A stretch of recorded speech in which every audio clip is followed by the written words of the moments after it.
The Warlock said he wasn't taking Eldritch Blast, so I shot him. With Eldritch Blast, right? No, with a Glock. Oh. Wait, my Glock or any Glock? I don't know. I just borrowed it. Might have been yours. Hold on, I gotta go check. Listen, only min-maxing champions at my fucking table. No noob's gonna take Toll the Dead. Shut the fuck up. So anyway, there was a murder, so like sessions canceled. I'm recording in jail. Woo! This is a weird bit. I took this too far. Anyway, moving on. Hello, welcome Okay, I'm back. All right. It definitely wasn't my Glock, I think. Okay, cool. We're not going to continue this bit because it's weird. Anyway, I've lost my mind. It's fine. Work was a little wild today. You know, it'd be like that sometimes. Yeah, well, if I can... 1, 2, 3, welcome back. Josh is here. Isaiah is here. What's up? Matt is also here. Yes.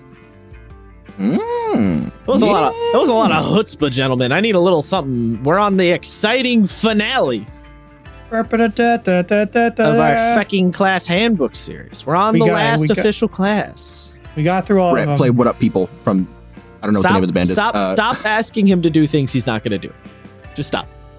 One day he might, and then it'll be awesome. Just give up. I also don't know what song you're talking about. That's the fucking second Death Note opening. I just need random ass weird metal. That's... If you play the kazoo version, we won't get copyright struck. True. I'm not play the kazoo version of What Up People. I'm not convinced of that. I'm going to be honest. But what's the worst that can happen? The copyright strike. Cancel. Well, I mean, no, but yeah. Yeah, and that's fine. But then we'll do sessions canceled with 3 L's.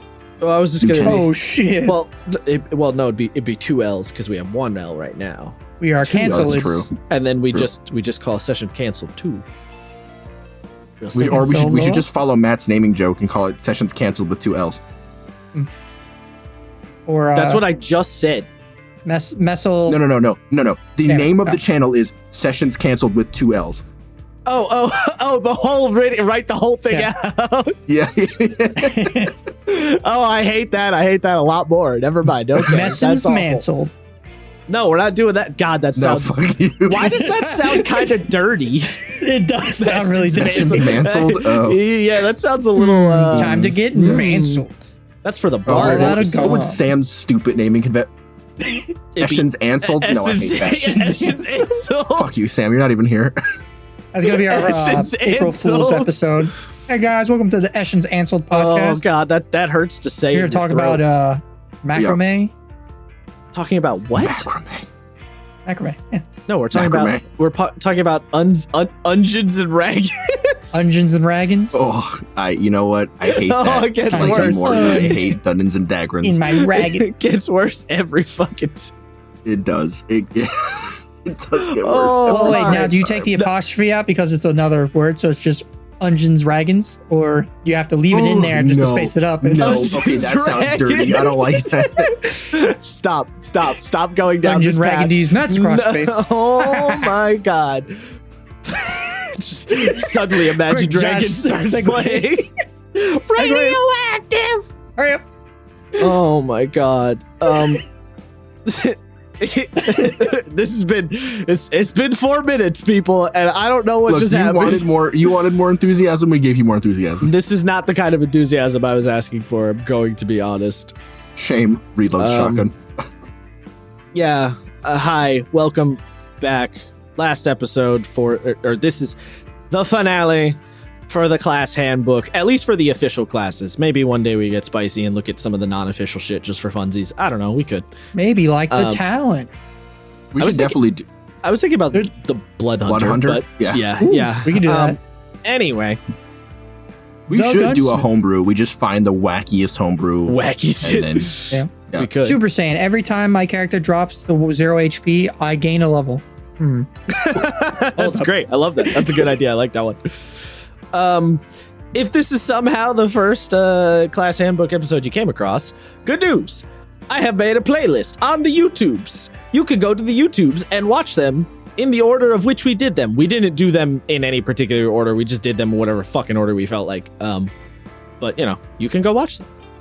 Thanks. I think I'll do that now. You will. You will. Get lost, Matt. Leave. Be gone. Later. Okay, bye. But before you do that... Thank God he's not Brett. Brett would actually have just quit the fucking show. It probably would have, yes. Yeah, just end it. But before you do that... He literally did that for session. Like, Isaiah's going to keep cutting me up. I'm going to strangle this man. Please hit the follow or subscribe button and share us with a friend because Isaiah's a bitch. Now you can interrupt me. Damn. I can't believe you've done this. I give him permission to interrupt me, that he does nothing. All right, listen, you. Anyway, let's fucking do this shit. It's time for the fucking Warlock episode, and we're not gonna start soft. We're going in raw and fast. What do you rate the Warlock? For me, it's an easy 5. 5 out of 5. 3 Michelin stars. 10 out of 10. IGN 9 out of 10 because IGN doesn't do 10s. I'm gonna have to say critical. 8 out of 10. Woo! Not enough crayons. What are you waiting for? Not enough crayons. Yeah. No, Warlock's 5 out of 5 is shit. Just to reiterate, I know I've said it multiple times, but as far as the number scale goes, 5 out of 5 does not mean perfect. There's no such thing as perfect. 5 out of 5 just means you're really, really hyped for it, and the complaints you have are small or easily fixed or some combination variation between those. Warlock's just super dope. Packs are cool. Patrons are cool. Fictionally, I love the idea of the Warlock. Mechanically, invocations are really sick. I think they play kind of interesting because they're like sort of a caster, but they're also sort of not a caster. They're kind of a martial that has some castery shit. I think there's lots of fun ideas going on there. And like complaints wise, I don't know. I mean, they have a shitty capstone, but everybody does pretty much. So, with a few exceptions. I actually feel like I really like Warlock's capstone. Isn't it just the... Why? Oh, wait, hold on. Don't you just gain... You spend 1 minute and regain your expanded spell slots. Yeah, you just get spell slots back. Is it a minute? I thought it was an action. You spend 1 minute. Oh, yeah. Okay, never mind. I like that. In treating your less. patron. Yeah. Okay, I thought it was an action. You can just re-up all your spells. That would be fucking awesome. That might be one of the new... no, isn't one of the new things... We'll go over it You later. still would only have, 4 spell slots at that point, so... but you'd have 8 spells that would all go off at 9th level. Or 5th level, sorry, at least. What? Warlocks have... Oh, 4 and 4. Okay, I see what you're saying. I thought you meant at once. I was like, what? That's not how that fucking works at all. No, but you would re-up your 8th levels, all your upper level spells. Right, yeah. Yeah, I will say one thing that feels a little weird about Warlock is like they don't really have a lot of class features, but because they have invocations, it's like makes up for it. I think the thing that's really interesting about Warlock too, though, is that I look at Warlock and I feel like Warlock is an interesting blueprint for how the rest of the classes could work, or maybe not all the classes, a lot of the classes could work. I feel there are some interesting design concepts with the invocations, and it's kind of like an in-between. Like, it's not a Pathfinder absurd amount of feats to deal with level of customization. Yeah. But it's not a 5e almost no customization kind of thing. I think invocations make a kind of cool, fun in-between that I feel they could apply to other classes. Oh, yeah. I mean, look at the Artificer. Yeah, Artificer kind of does it, yeah. So, yeah. Matt, what do you give it? So I kind of want to give it a 5, but I think I'm going to give it a 4. Traitor. Just because... I'll talk about the positives first. Like thematically, like it's a class with the theme and the thematics built right into it. The whole idea of like trading your soul for magic, good or evil, whatever. It's very enticing. It's built in storytelling into your class. It's fucking sick. Yes. Like I think a lot of the yeah, no, go for it. The classes used to do that more. I feel like. Like that used to be I a think lot some of them, more, like all of the, with maybe a couple of exceptions like fighter and rogue. Some of them do, like. Well, like the whole like barbarians used to hate wizards and stuff. I feel like there was a lot more. I get why it's not there, but there's a part of me that's like, maybe there's a happy medium. Maybe we threw the baby out with the bathwater a little too much. You know? I don't know. Yeah, and then like you said, one of the best customizable classes. Like no two warlocks, well, except for the people who build, do build videos on YouTube, are the same. Well, actually, I will say one problem Warlock does have that you saying that just made me think.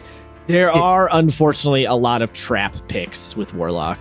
That is one problem. There's a lot of trap there are choices. a lot. They're kind of like the barbarian. The options are too good, and we're just like, am I gonna take agonizing blast or agonizing blast? Agonizing. I mean, that's not the only one. It's not even just there's that. a bunch of them. There's other ones. There's other traps that or other picks that seem like they might be good, but actually just kind of suck if you don't know the game well enough. Yeah. And then the only real cons I have is the not enough spell slots. And again, I'm gonna be that guy and say the build community, some of the online D&D community, they kind of ruined Warlock for you. Little bit until I played one. It kind of ruined and soured my taste on Warlocks for a while. That's understandable. I can't blame you on that one. But Isaiah, where do you fall? Yeah, I mean, I'm with Josh. Easy 5. Warlocks are fun. I'm almost never. I'm annoyed by their lack of spell slots. I think they can have a little more, and then I'd be perfectly satisfied. They are giving them a little more. So are they giving them one more? They're giving them like two? A refresh ability that I think eventually gives them 2. I want to say, but I don't remember. I can look it up while we. And they said they're still looking at it. Like this was kind of the initial idea, but they're still considering. But they are. The plan is to give them some sort of access to more spells. Yeah. In some fashion.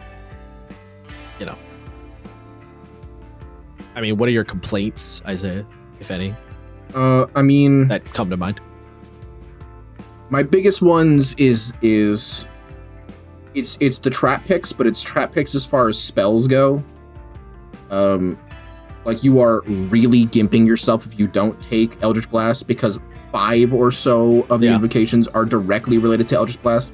Yeah. Also, let's be real. Fixing that too now, likely.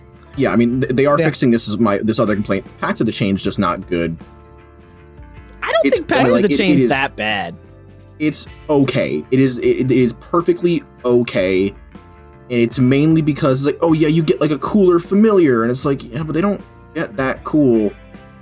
And it's like, oh, but they can attack, and it's like, yeah, well, they don't do that much. Well, it's. I mean, they're about as good as the homunculus. I was about to say there's that, and then also the fact that they give you as a player magic resistance for being from there. They can. Not all of them have that. Not all of them have that. Yeah. No, but the cooler ones. Which maybe ones they should all have that, but yeah, I mean maybe. Yeah. Well, the cooler ones that Pact of the Chain allow you to, like Pseudo Dragon, the Imp, Closet.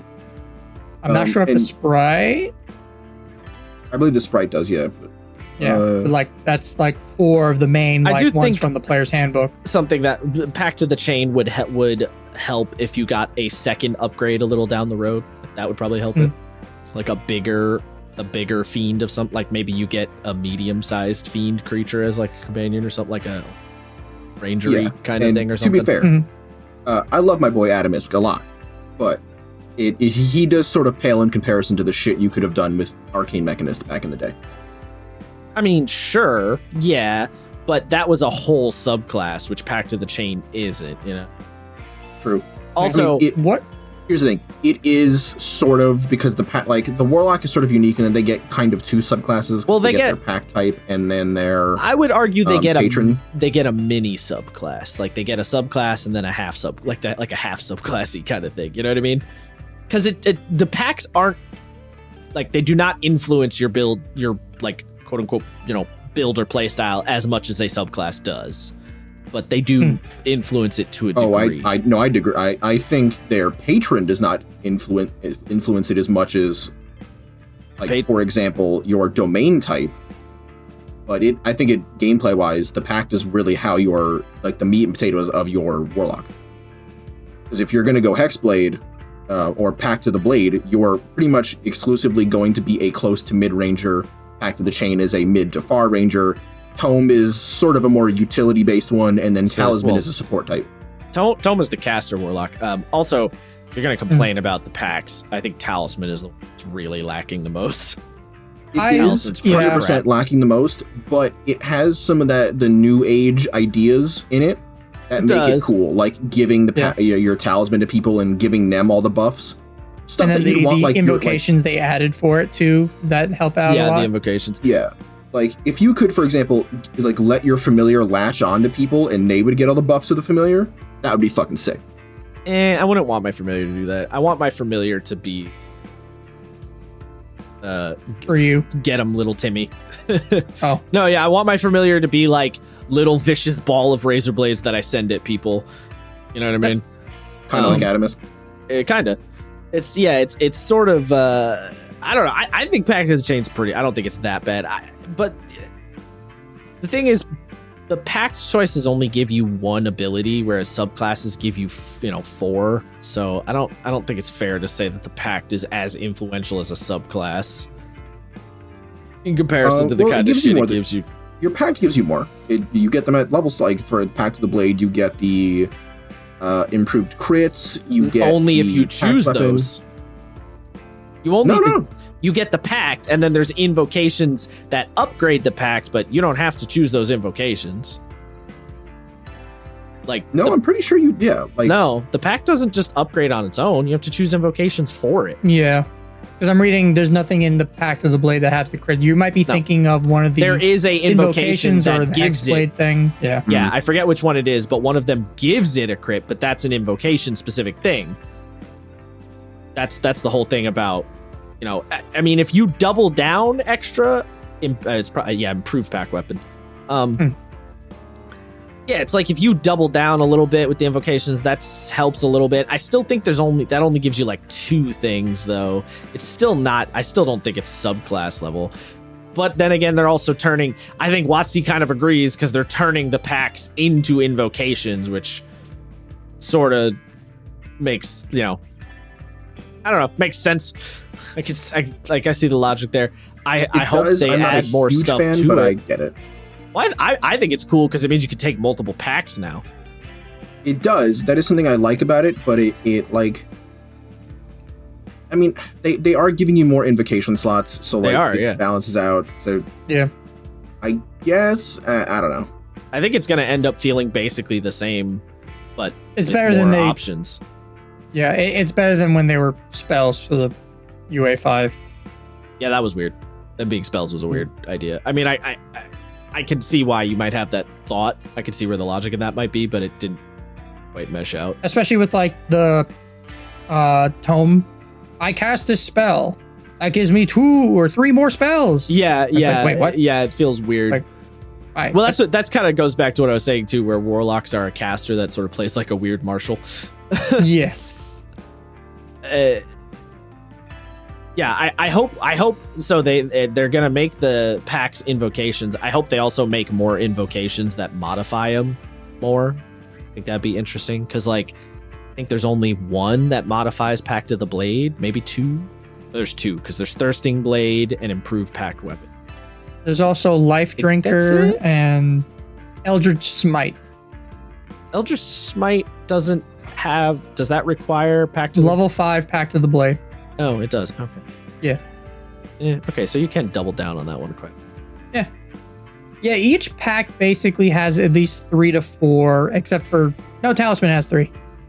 They basically all have at least 3. Pact of the Blade has 4, from what I'm looking at. Chain has 4.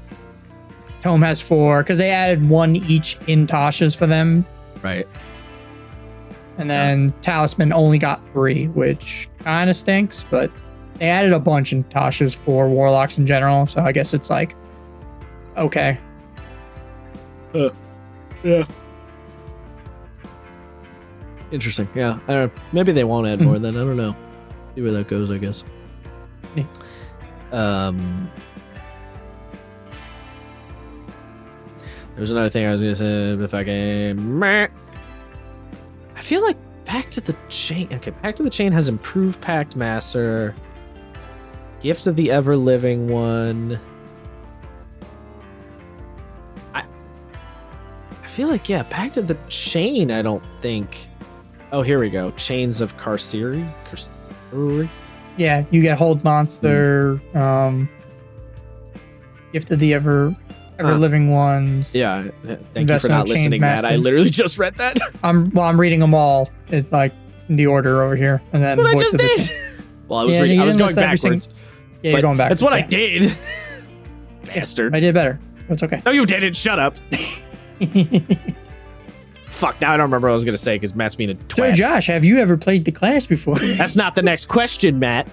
Oh, it's not? No, fuck, did I do it but again? I'm doing it next anyway. Because fuck you. Yes, I have played I see this Warlock. as an absolute win. By the way, this has been going on all night for those of you who are This has been going on for all eternity. Thing. All eternity. The entire timeline of life, this has been going on. Anyway. Yeah, me and Josh forever, torture. I'm gonna strangle you. Yes, I've played Warlock.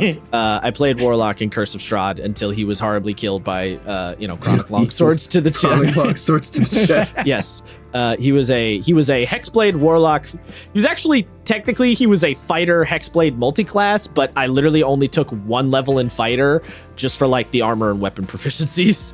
So he was mostly a Warlock. Don't Hexblades get better armor proficiency? They get medium armor proficiency, but I wanted heavy armor, so I took fighter and got chainmail.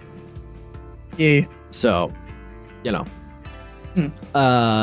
yeah, I did play Warlock. Not for super long, but a decent amount of time. Enough time to sort of kind of get a little bit of the vibe going.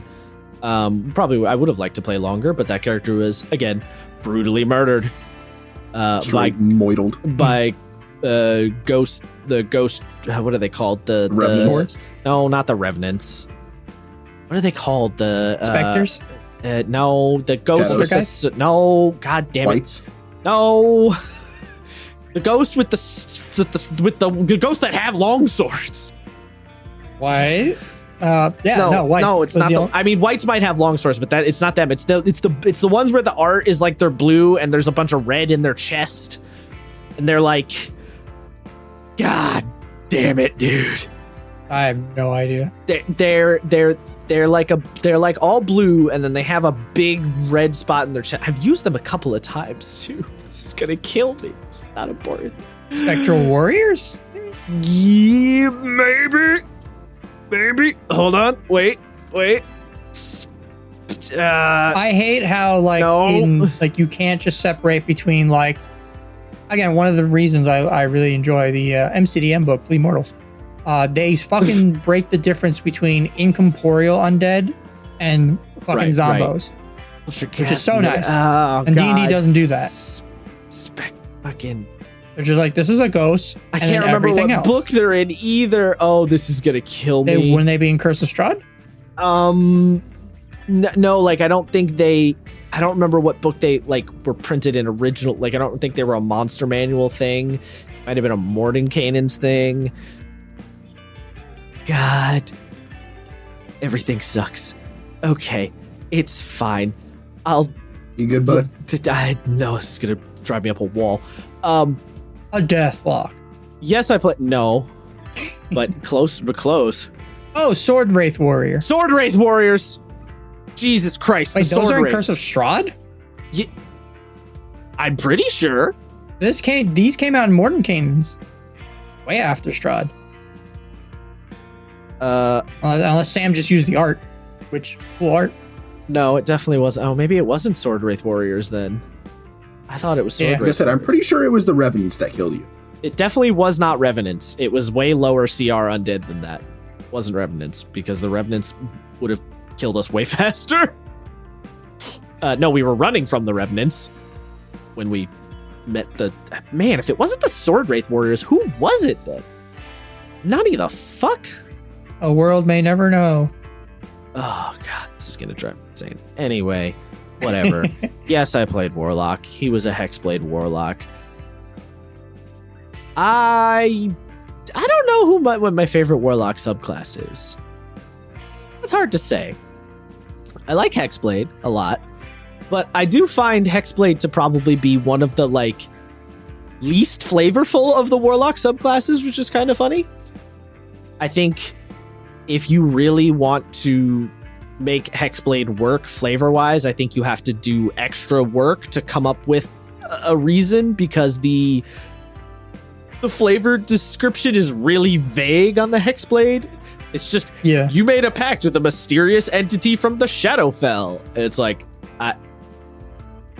a force that manifests in sentient magic weapons carved from the stuff of shadow. It's like, all right, that's kind of, I mean, I guess, okay, so a sword, I guess, or something. Like, yeah, it's kind of weird that way. Yeah, it's supposed, so the flavor is supposed to be some Shadowfell creature or whatever trapped within a magic weapon. Yeah. But you don't, see, that's so weird though, because it's like, rules is written, you never start with a magic weapon. So it's like, you kind of have to do this weird extra roundabout way to make it make sense. I just had his patron be the Raven Queen. That was Claw's patron was just the Raven Queen. But yeah, that was Hexblade's a weird one. I don't know. Yeah, but I do also really like Undead. Big fan of Undead. Think that's a super cool one. Not to be confused with Undying. No, Undying sucks. That one's garbage. Undead, very good. Undying, very stupid. I also think Genie's really fun. I really don't dislike any of the Warlocks. I had a really fun idea for a Celestial Warlock whose patrons a unicorn. Not that long ago. Yeah. Ooh, I like that. I too wish to play a Celestial. Archfey, I don't really care for that much, just because I don't find the Fae that particularly interesting. I'm sure I could come up with something. I want to love Great Old One. It just kind of sucks. Yeah. But I want to love Great Old One. I think Fathomless is the better version of Great Old One. Yeah. Right? Yeah. Because it just has a more dialed in sort of like. Yeah. Well, because all of the, not all, but a lot of the Cthulhu mythos stuff is very aquatic focused already. Yeah, it's very fishy and moist. So. Okay. Damn. Because I'm thinking with the Great Old One, it is a lot of like mind manipulating and all that shit. I mean, they get black tentacles as a spell. They do. It's just dominating creatures.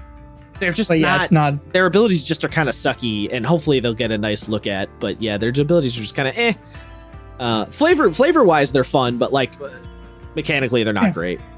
So yeah, I don't know who my favorite is. It's probably between Hexblade and Undead, I guess, probably.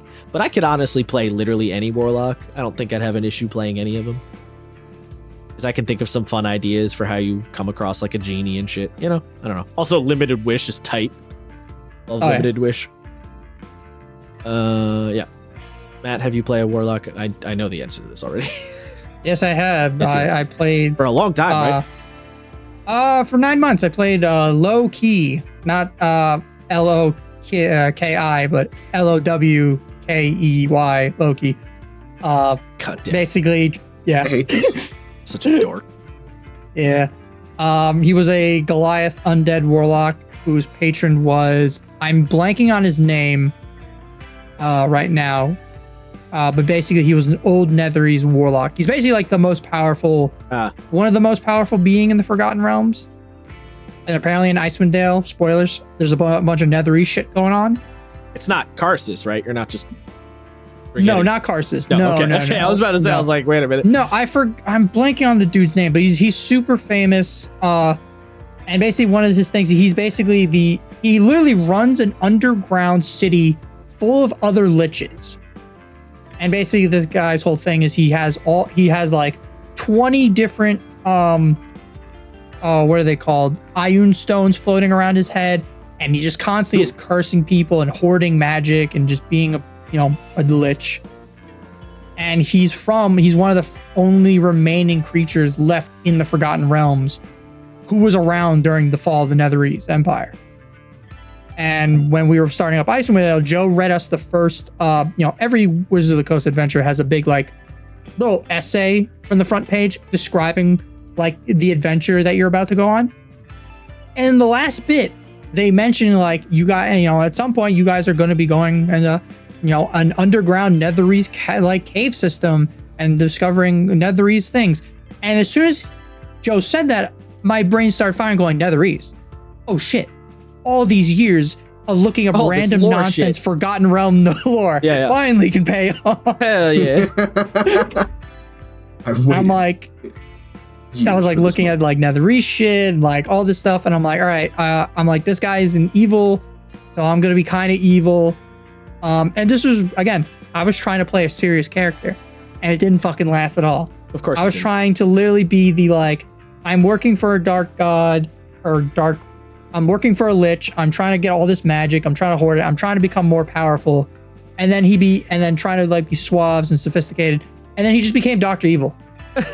Of course. And I was like, fuck, man, I can't do this. I don't want to be this guy, but you named a character Low-Key as a spoof on Loki. I don't really know what you were expecting there, bud. Well, technically, I actually stole that from Neil Gaiman's because he did the same thing. Doesn't I don't know how to tell you this, Matt, but you could have just looked up one of Loki's many other various names and just used one of those. Oh, I didn't know he had other names. He has a shitload of names. Oops. I just know he did like changed forms and shit a lot. No, he has a ton of names because who Loki is and what he is and his origin is very vague and ambiguous.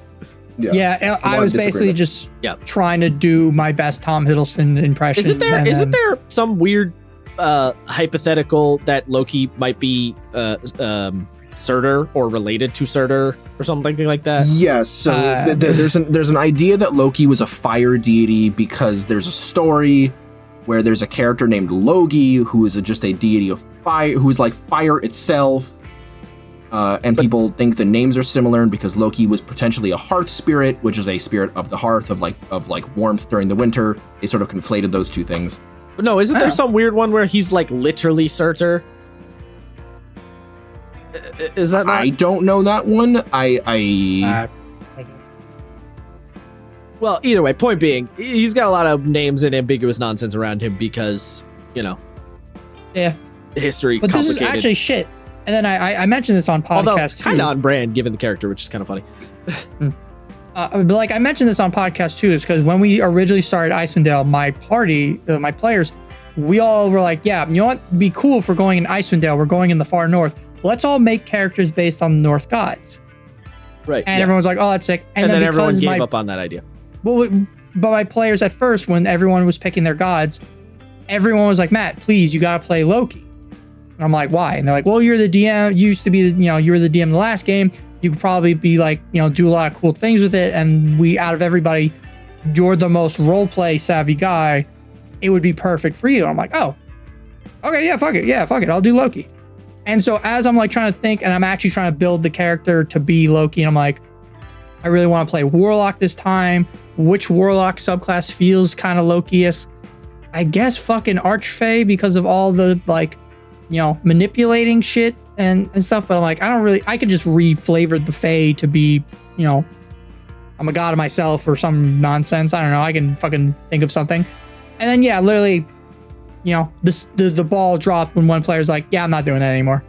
And then another player, and then I was the only one who was like, fine, fuck this. I'm gonna be a Norse god with blackjack and hookers. And you know what? Fuck it. I'm not doing Archfey anymore. I'm gonna be Undying because it's fucking the newest thing that came out.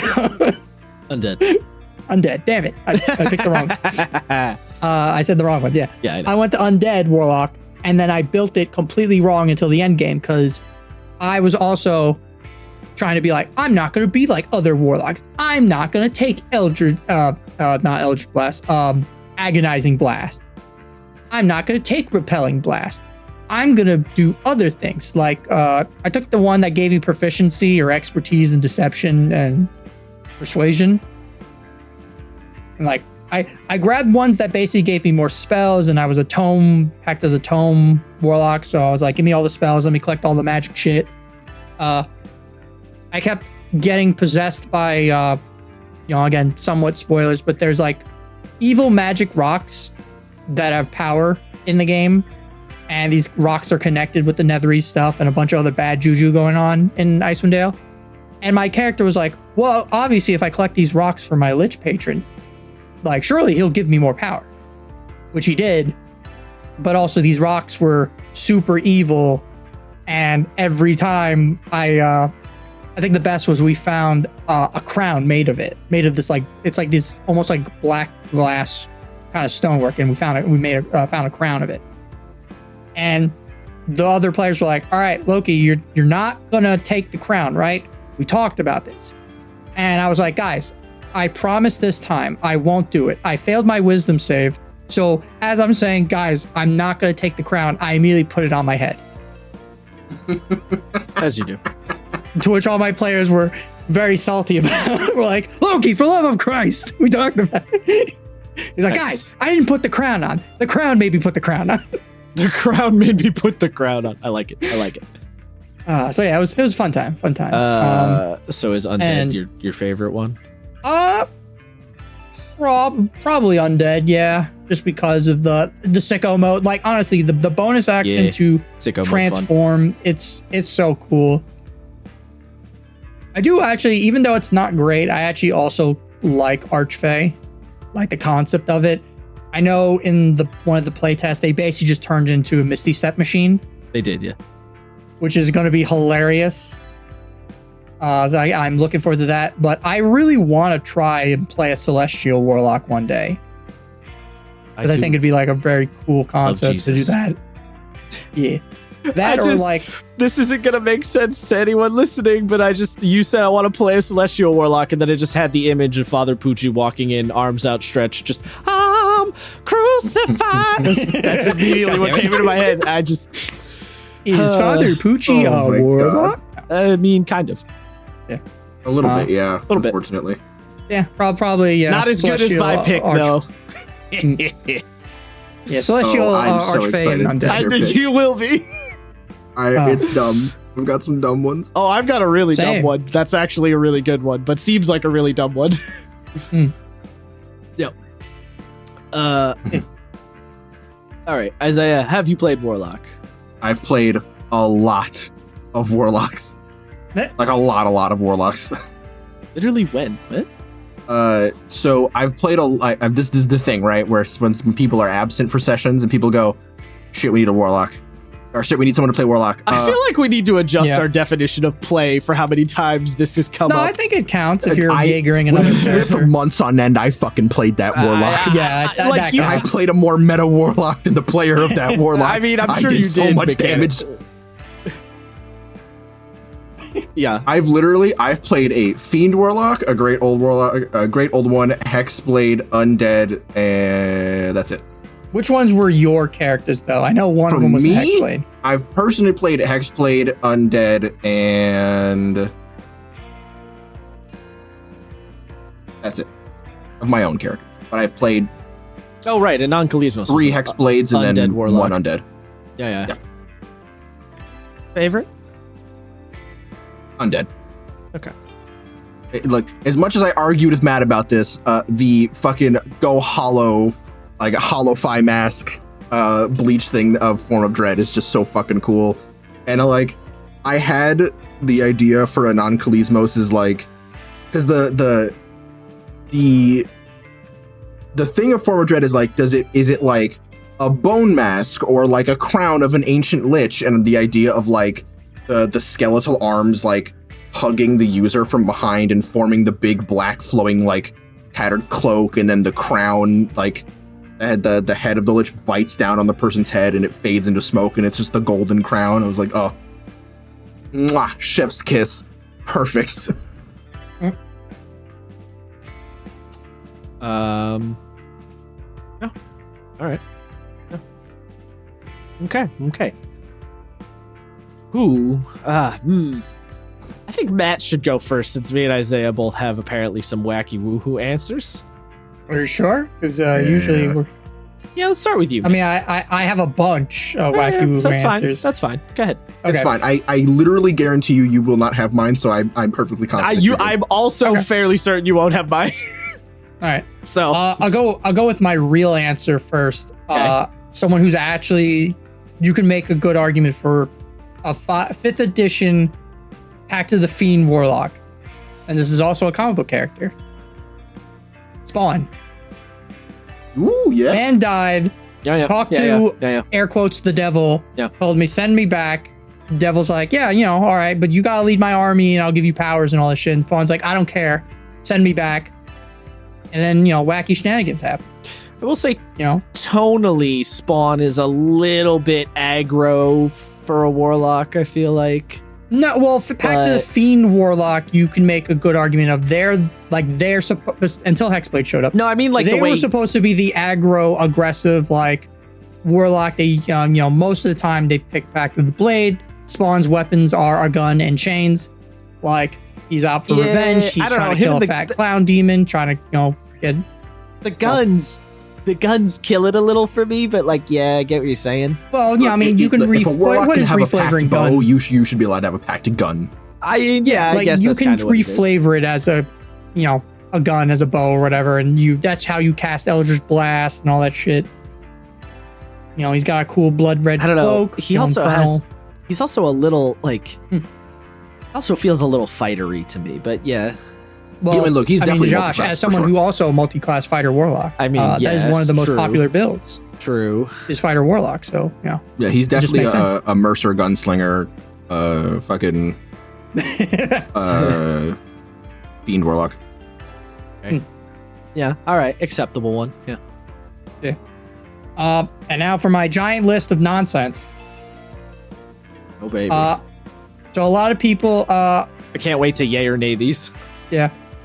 First one is the Green Lantern. Nay. Yes. Absolutely nay. Absolutely. No. Yep. Ooh, interesting. No. I don't know, Josh. He makes a quote with a space deity, kind of. I get it. They give him Okay, powers. wait. Hold on. So, He just what do you need to be a warlock? Because to me, you need to make a deal with a higher power for weapons that shoot for abilities you are borrowing.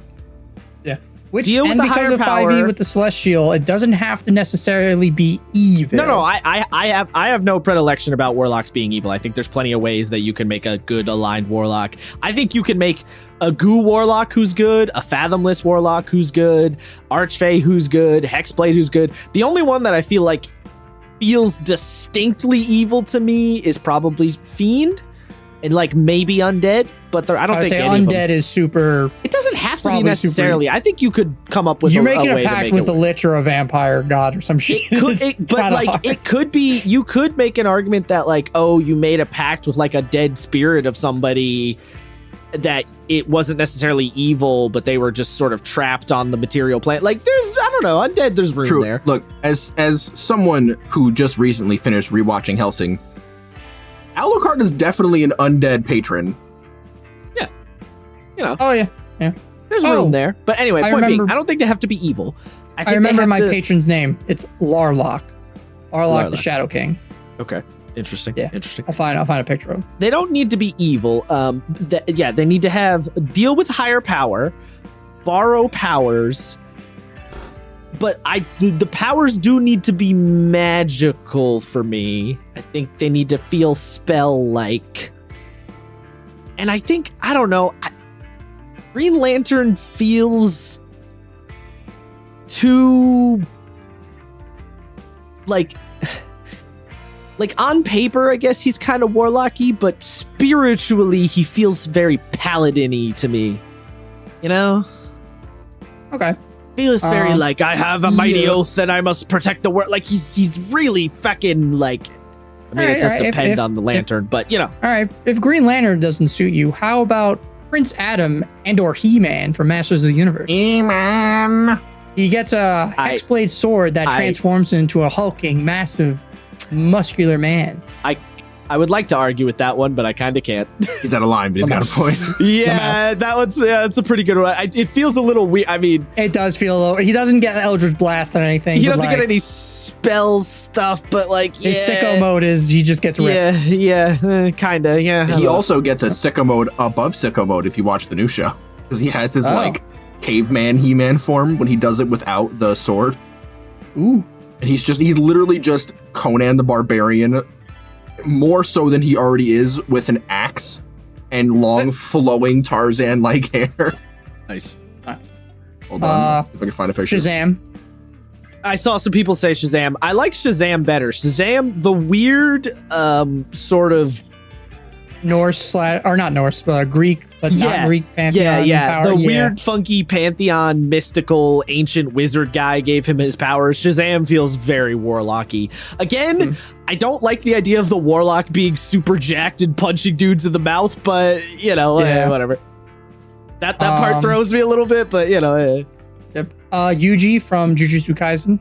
That was one of the ones I was gonna say. Okay, so you took one of them. Ooh, interesting. Yeah. I mean, Gilly gets a demon, eats a finger. He is like a pact to the thing again. Yuji. The reason Yuji's not my number one pick is again because he's very punchy. Like Yuji almost kind of feels like a weird monk. Yeah, in a funky way. Now I'm kind of interested in seeing building a punchy warlock. Like that could be a cool idea. Well, you definitely could. Here's the thing. They took Brawler Fighter away, but if they didn't, you probably could have done some sort of fighter warlock punchy thing with Brawler. I mean, there's a bunch of I know there's the fighting styles. Yeah, I know. Maybe. I don't know. Maybe you could do it. I'd have to think about it. Was it Light Yagami?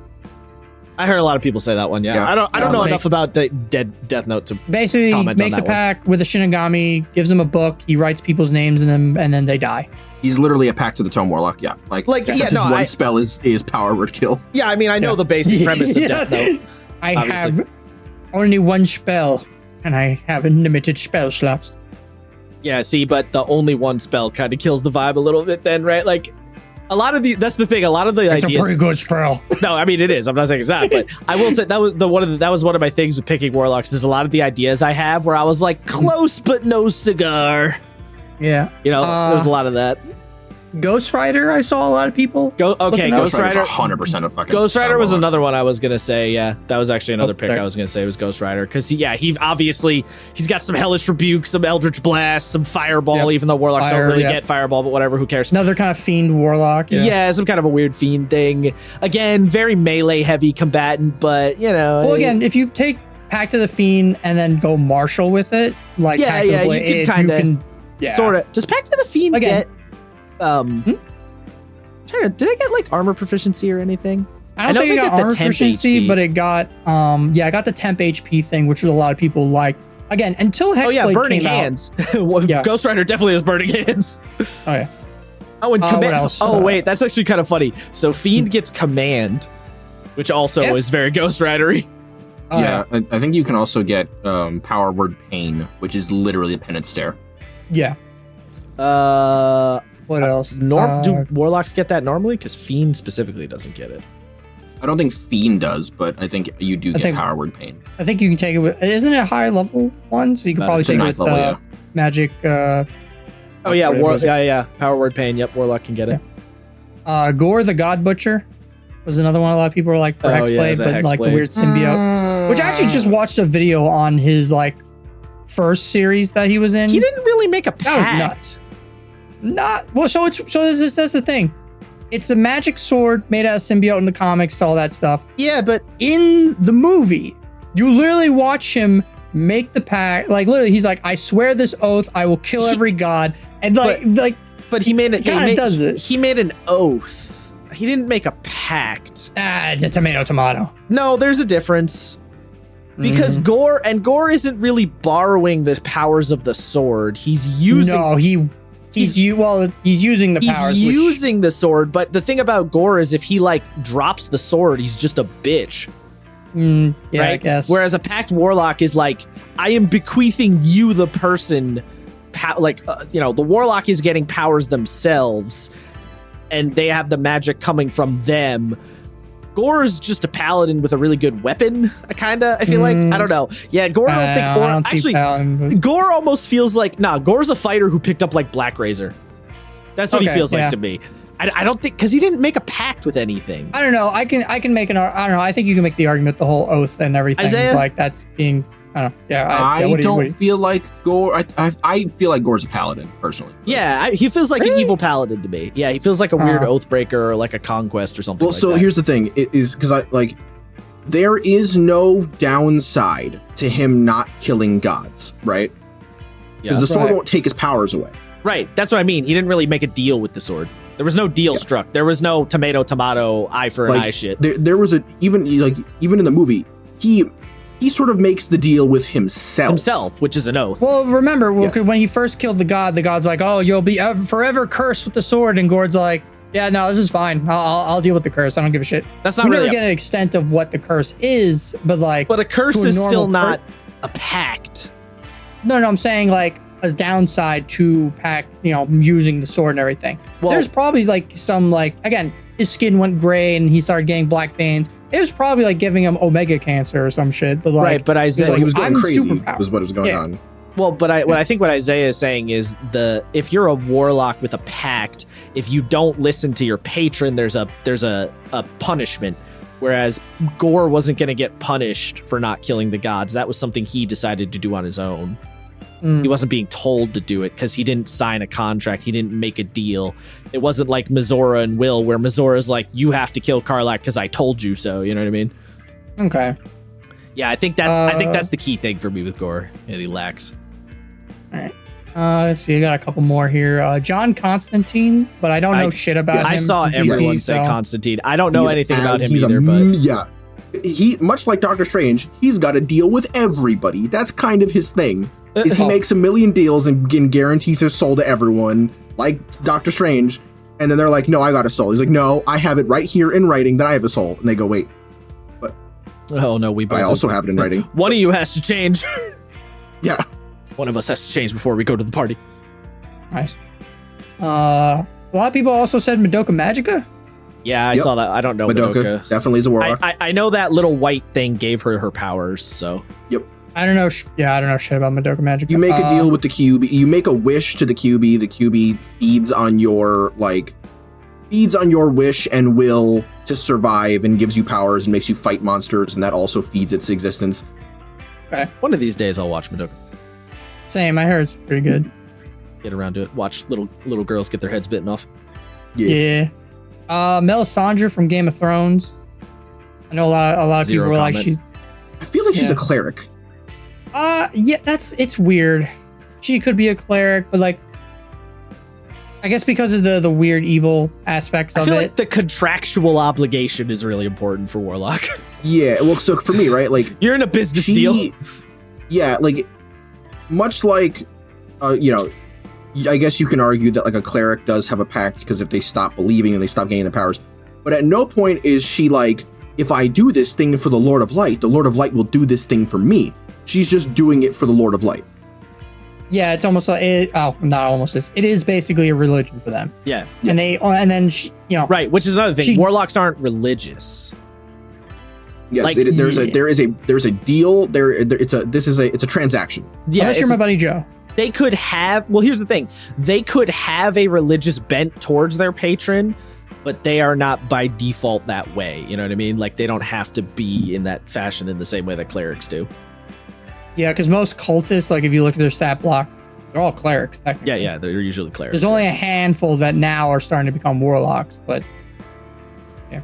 Yeah, well, because a warlock's not a cultist, right? They're a different thing. Well, I like the idea of like an evil like being like, worship me, and then the cultist goes, yeah, but what do I get out of it? I'm like, wait. Yeah, that is kind of funny. Yeah, being a warlock, maybe. Yeah, maybe. And then everybody else are like priests and clerics and stuff. No, that's true. Semi-clerics. That is kind of funny though. Worship me, I'm amazing. Be like, tit for tat, bud. Tit for tat. Come on. Like you heard them, boys. I don't know. You got benefits? Benefits? What the fuck do you mean benefits? You got benefits? You got health insurance, my guy? You will let you in the afterlife kind of heal yourself sort of unlimited times a day? Unlimited, you say? Yeah, I'll take it. Oh, that's an idea. All right. What else? I only got a few more. Matt, you have more? Jesus Christ. Yeah. I told you, that's why I usually go last. This is the longest list you've done by far. I usually go last. Yeah, but usually your list isn't this long. This is ridiculous. Yeah, I know. I was telling Isaiah this beforehand. I'm surprised at how many warlocks I was able to find. Yugimoto from Yu-Gi-Oh! I saw Yugimoto come up too. He swaps his, he swaps bodies with his patron. Gives him weird Egyptian celestial, powers. As a celestial.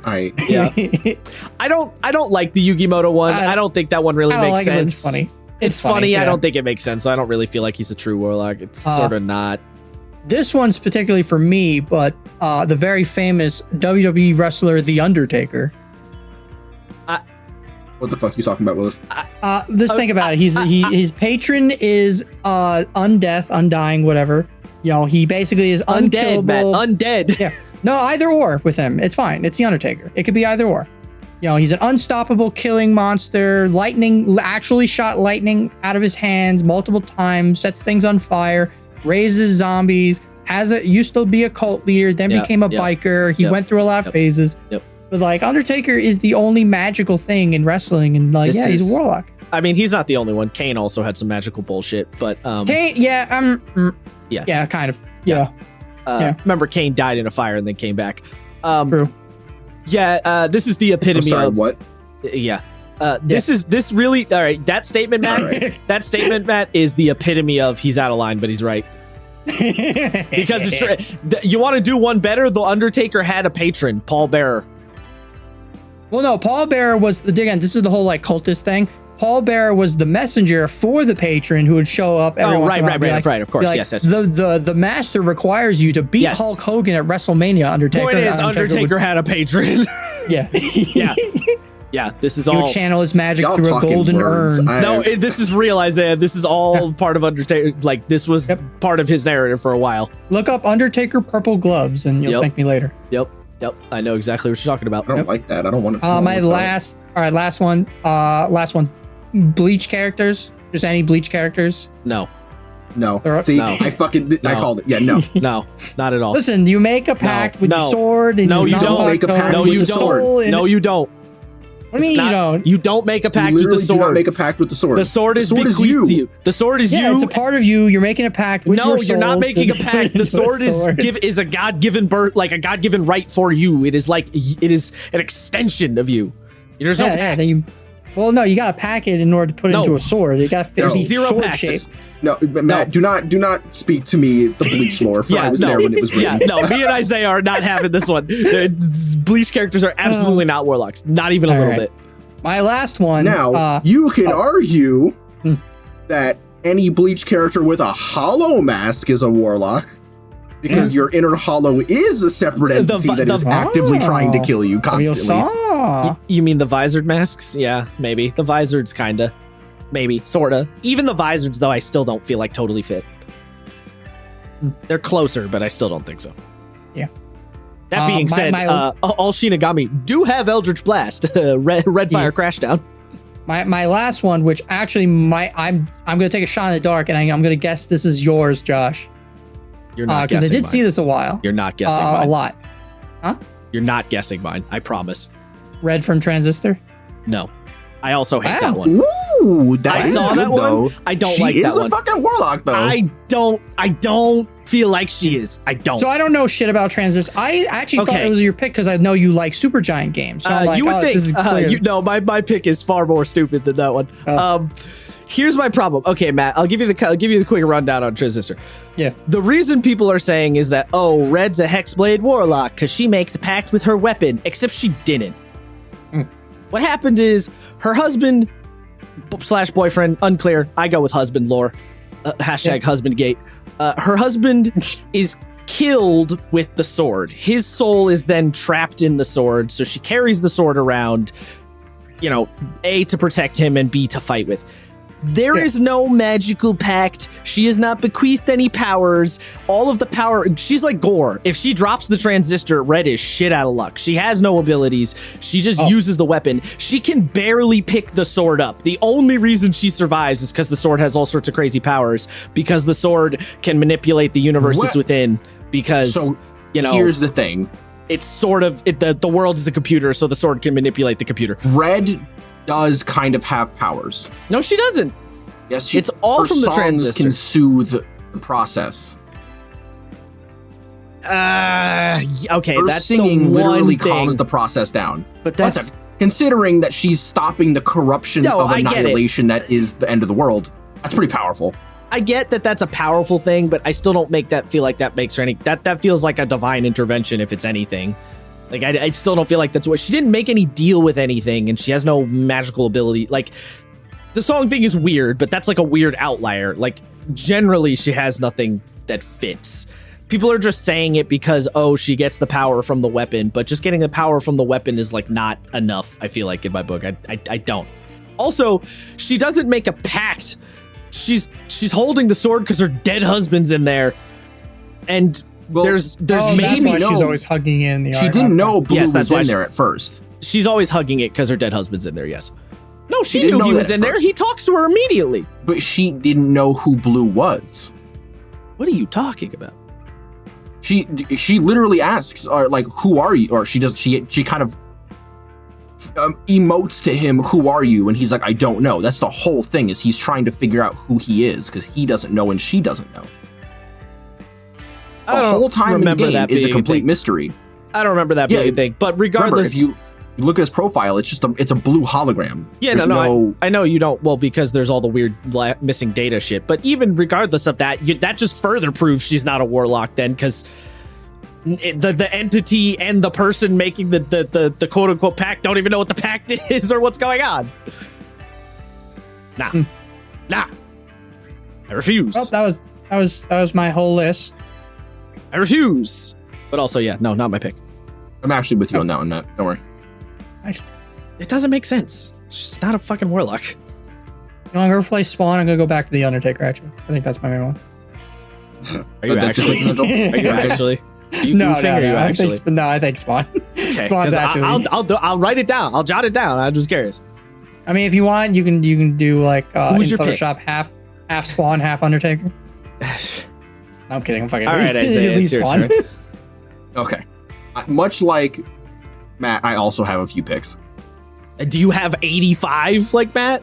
I have 1, 2, 3, 4. I have 5. 5 total. Oh my god! You guys are stealing my shtick. What are you doing over here? So, the one that immediately came to mind is Kamen Rider Geats. Let me explain. This is one of those scenarios where neither of us know enough to give a shit. So like, whatever, pop off. No, it's fine. So the whole thing in the Kamen Rider Geats continuity is that there is a game, kind of like a battle royale game, a la, Fortnite Apex, where you have to make a wish to the god of desire, and then you have to like do these games, these like missions with your desire driver, which is the buckle of the series. They use like belts to transform rather than like cell phones or watches like in Power Rangers. But there's a bunch of rules you have to follow, and if you fail to follow those rules, you are disqualified as a Kamen Rider. And when you are a Kamen Rider, you get powers like speed, strength, the transformation sequence, a la Form of Dread, different abilities that you can find and attach to your buckle, like a gun or a sword or a chainsaw, shit like that. Yeah, that is, I don't know, to me, that seems like a reflavoring of Undead Warlock. I'm just saying, especially when you find out the truth at the end of the series. There doesn't sound like there's any pact in there. The pact is your wish. You have to make the wish, and the transaction is you literally get to become God. However, you have to do all these things and fight these bad guys, and if you don't do it, or if you attack your allies, you get disqualified, and then you lose your powers. And then you have your memory/existence erased. Okay. I guess. Sounds pretty Warlock to me, I'm just saying. The second one is the original Ultraman. Because the Giant of Light is a celestial, basically godlike being that comes down to Earth, sees humans and goes, oh, these are neat, and then sees how horrible they are, and he goes, I can fix them. And then possesses the body of a random dude, literally just some dude in the SpaceX equivalent, and goes, hey, bud, I'm going to give you crazy magic powers because you were going to die. So I'll help you survive, but you have to help me protect humanity because I think you guys are kind of neat. And you'll turn into a giant, cool superhero that can shoot beams out of his karate chops. Thumbs up, buddy boy. And the main character goes, So he karate chops for his Eldritch Blast? Yeah, he does the Ultra Beam, which is literally just a karate chop on top of a karate chop, push forward. That's it. That's the other thing.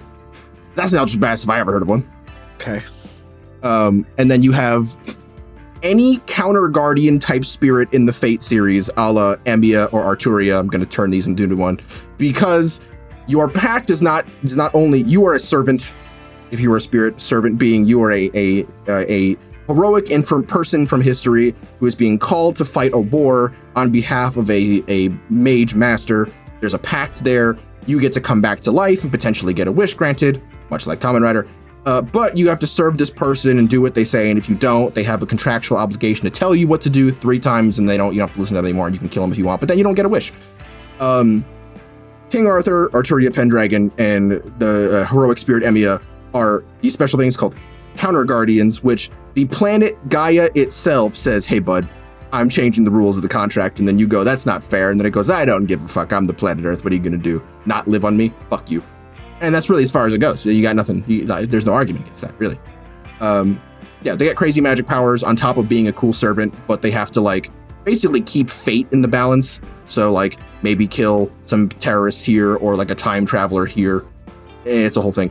But my quintessential, it's not actually, my quintessential pick for Warlock is Ben Ravencroft from Scooby-Doo and the Witch's Ghost. What the fuck did you just say to me? What? Which? Who? Who? The penultimate villain of the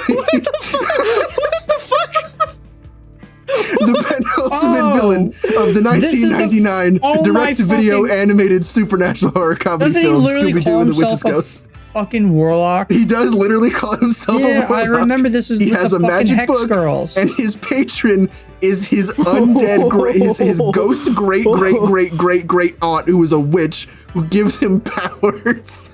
Oh, he's literally a fucking Warlock. Okay. I hate that that's a really good answer. What the fuck? Also, can we hold on? Who's ever listening right now, take a moment. I need you to look up right now Scooby-Doo Ben Ravencroft. He looks exactly like the villain from Gargoyles, and it's throwing me. Like Damien Thanatos. Yes. Why? That's so weird. So remember the other day where I was like, oh god, I can't think of any. I found it. That was it. That's amazing. Bet you any amount of money that is canonically the first instance any of you have ever heard the name Warlock before. Probably. Maybe Harry Potter, but you hear witches and wizards, and someone in Harry Potter is called the Warlock. I don't remember, but bet you money. Fucking Scooby-Doo and the Witch's Ghost is the first time you ever heard the word Warlock. I'm gonna be honest, I don't think it was, because I don't 100% recall watching this movie or not, but maybe it's possible.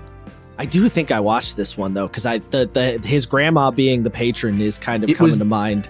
It was the first time you met the Hex Girls, Josh. You had to have seen it. That sounded more familiar. Yeah. Yeah, you were like, I don't know, 3, and you immediately had your first crush as a child? First crush on goth dummy mommies? Yeah. I believe her name was Hex. I mean, yeah.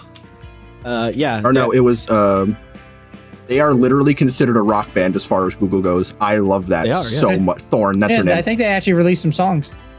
Did they actually? Maybe. I don't remember. Jennifer Hale is fucking in the Thorn. Scoob movie, there's a bunch of posters of the Hex Girls. Hell all yeah, over the dude. place, and I'm just like, God damn, look at these Easter eggs. I like that the millennial generation really is just absolutely inundated with the goth mommy energy of the cartoons. At first this is a weird tangent. At first it seemed like a weird meme that we're like, it's funny because like millennials were all into goth girls. And then you start looking back at all the cartoons and you're like, hold on. Was this a thing? It's all was coming there together. a plan here? Wait a minute. Am I putting my tinfoil hat on? Because there's a weird amount of goth girls all in these cartoons that we all watch. Wait a minute. There's a TikTok I just watched where it's like going through my goth phase in my 30s and sitting down for Thanksgiving and no one understands. It's just like this overweight, like fat guy in his 30s, like with the emo haircut and everything and the denim jacket. And he's just like, gosh. I just want to take a moment here. I just want to take a moment here. All right. just to rattle a couple off. We got Sam. Josh, why do you think I like Rhea Ripley so much? No, I know. I'm on your team here, Matt. We got Sam from Danny Phantom, right? She's really, she's the classic for a lot of us. Yeah, classic. We got Gwen from Total Drama Island. We got Raven from Teen Titans. We got Shago from Kim Possible. We got Shago? Shigo. Sorry. Yeah, Shigo. Shigo from Kim Possible. That was a weird one. Yep. We got fucking Doofenshmirtz's daughter, whose name I can't remember, but what's her name in Invader Zim? Dim's sister. Oh, the sister. Yeah, that was another one. Did she count? She was a kid. Yeah, but you were a kid. Huh. Yeah. Oh, also, can't forget Starfire's sister in Teen Titans. Can't forget that one. Blackfire. Yeah. That was a thing. Also, Danny Phantom had fucking guitar rocker girl ghost. Ember, thank you. Ember. And then there was the weird show about the pixie witch girls Fuck, what was that one called? Damn it, Josh! Now you got the Ember Winx song Club? stuck in my Winx Club, fucking thank head. you. Winx Club, yep, that was another one. There's a long list. There's a weirdly long list. I like that Amber. I've activated fucking Josh's rounds of like this, like always. This is a weird thing. Oh, how could we forget? How could we forget our beloved from Avatar? I mean, come on. Hi. They just keep going. They just keep going. I don't know where I was. What happened? I'm sorry, I blacked out. What are we talking about? Ben Ravencroft being my quintessential Warlock. Is that your actual final one? You know what? Yes, for the memes. Okay. I mean, did you have another one? No. I mean, I could probably think of some on the fly, but like... Okay. That No, works. I know it's a completely legitimate answer. I just had to. I'm sorry. I really blacked out. The goth mommy meme is really out of control, and I don't know what to do with this information. Anyway, I just like that he was voiced by Tim Curry. that is amazing. You know, I it's do pretty love much that. everyone from the early 2000s man crush. Oh, Tim Curry. All right. I guess it's my turn. Yeah. What you got, bud? I'm fascinated. I know you are. How No, you gonna Isaiah. top that? Isaiah, you're gonna love my pick. I don't think Matt's gonna know who it is, but Isaiah, you're gonna love my choice. I'm fucking You're scared. gonna I love can't wait for it to be a Final Fantasy 14 It's character. not gonna be a Final Fantasy character. So Nice. I had a list. I had 4 because here's the thing. All right, listen. Everybody sit down. Everybody grab a cup, little hot chocolate, sit by the fire. All right. Everyone's gonna be like, "Here comes Josh with another World of Warcraft pick." No, because warlocks in World of Warcraft are very much not D&D warlocks at all. Not even a little bit. No. Warlocks in World of Warcraft, if you were to turn them into a D&D class, I would call them demonologists, because they're more of a pet class that summon demons, and they're more focused around like bigger spells a la wizard style, and they also very much they're like a summoner wizard combo thing. So WoW warlocks are not at all D&D warlocks. Just they can also shapeshift into like spirit. they can also transform into demon form and shit and all this craziness. Yeah, like they're totally not D&D warlocks at all. They don't make a pact or anything. They do the other way around. Warlocks subjugate demons. Oh, side note, going back to our goth queens, I completely forgot about Rogue and X-Men. Anyway, specifically the the one. X-Men Evolution. No, not Evolution. Or yes, Evolution. The one where they're in high school and Rogue is a goth girl. Yeah.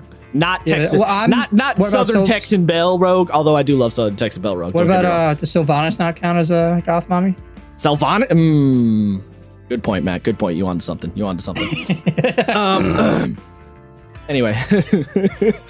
Yeah, so WoW warlocks don't at all work. So I had to be like, okay, who works as a good warlock? And a lot of thoughts went through my head because I felt a little confuzzled. I wasn't sure. I couldn't quite nail one down. So I was looking, and then one hit me. But I was like, no, this can't be my answer. I have to look for. So I looked for other options, but I came back to the original in the end. Okay. 2 of the ones I was gonna say was Yuji Itadori and Ghost Rider. So I am on board for those. Another one I came across that I think works really well, but just misses the mark a little bit, is Corvo from Dishonored. Oh, I saw Dishonored actually. Yeah, because Corvo literally makes a pact with the outsider. That's the only reason he survives and breaks out of jail. He has a bunch of weird magical powers. He essentially has pact style shit. The only reason Corvo doesn't quite jive is because Corvo is really roguey, like really roguey. So doesn't quite fit the warlock tone. He's like 90% of the way there, but the way he fights is so rogue-esque in the fact that it's a stealth game that I couldn't. I was like, not quite. So instead, it's time to let my degeneracy flag fly. Oh no. Because I'm really calling myself out on this one. I'm also calling Isaiah out on this one. Oh no. Because my Warlock pick is Issei Hyodu from High School DxD. I can't believe you've done this. And I'm 100% serious. I haven't seen it. I haven't watched High School DxD. I'm 100% serious. Do this. Just tits full out. Tits full out all the time. This the name DxD is a joke on double D titties. The main character is a horny harem protagonist, but a cool one, not a stupid one. But he is unironically, actually, legitimately a warlock. The entire premise, he dies. He goes on a date with a chick who he thinks is just, wants to bang him. She's an angel. She's a fallen angel. She stabs this kid to death. A devil shows up. Oh. The sister of Lucifer literally shows up, gives him a pact, brings him back to life, and says, you have to do everything the fuck I tell you to. No questions asked. Then he gets cool magical superpowers. He has spells. He literally has Eldritch Blast. I forget what he calls it. It's like dragon... His laser punch. What the fuck's that called, Isaiah? Do you remember? I haven't seen High School. I know, I haven't either. Since fucking... Point being, he literally has an ability with his dragon gauntlet where he fucking punches a big laser. It's just like it's basically just an Eldritch Blast cast with spell slots instead of a cantrip. He learns spells and he learns more spells, but also he doesn't cast a lot of spells and he isn't very good at magic. So he can only ever really cast spells at max level and then runs out of his spells, just like a warlock. He has literally a pact with the devil. And then he has his weird super sicko mode form in his dragon armor, which is, so he's kind of two warlocks put together, which is a little strange, but yeah. Bro, I gotta give it to you. You weren't ready. Would never have guessed you were gonna go with fucking Issei. That is crazy. Am I wrong though? No, you're not even a little bit. And I kind of hate it. He's 100% a warlock. Like, he's unabashedly a warlock. The only counter argument you could... Dragon Shot. It's called Dragon Shot. His laser. The only argument you could kind of make is that he's sort of fights like a fighter because he's kind of Unga. But, like, that's about it. He has Dragon Shot, Dress Break, Powlingual, which lets him talk to women's boobs. He's got Flame Blaze, which is like a weird breath weapon attack, essentially. And then just some other beam cannon shit. Also, his Boosto shit, which, Okay. Josh, I got a question for you. Yeah. Does Oma Tokita count as a warlock?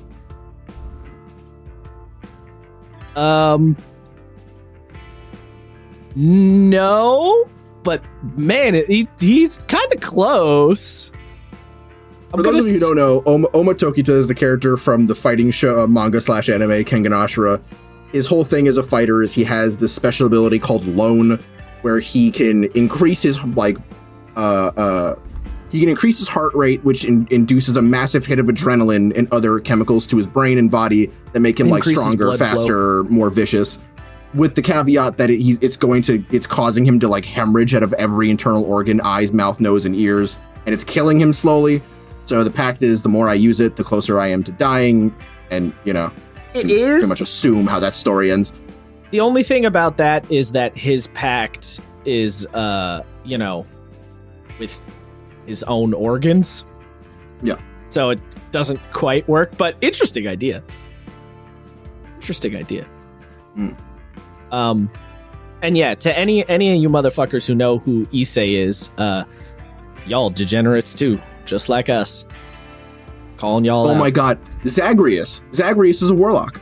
Zagreus? What? Oh. Zagreus gets packed with the other gods to use their powers, and in return, all they really ask of him is that he fucks up Tartarus for them because fuck his dad. Kinda, yeah, Zagreus kinda, sorta. Yeah. Wow. I could kinda see Zagreus. Not a bad one. I'm sticking with Issei though, because it's too perfect. God, if you want to be degenerate, you could argue Masane Amaha from Witchblade. Also, a warlock, because the Witchblade is literally a hex blade. Yeah. It's like an ancient divine machine thing that gives her crazy powers in return for kill. Yeah. Oh God. God, Witchblade is so good. And Anyway. it's not as degenerate as everyone thinks it is. It's actually not. a really It's touching actually story not. about a woman and her adoptive daughter. Yeah. It's true. Moral of the story, Matt, you should watch High School DxD. It's great. I I'm not don't even know about joking. that one. I'm not. No, I'm okay. Okay. I'm not memeing. I know it sounds like I'm memeing. I'm not memeing here. High School DxD is a legitimately good show with a legitimately interesting story and interesting world.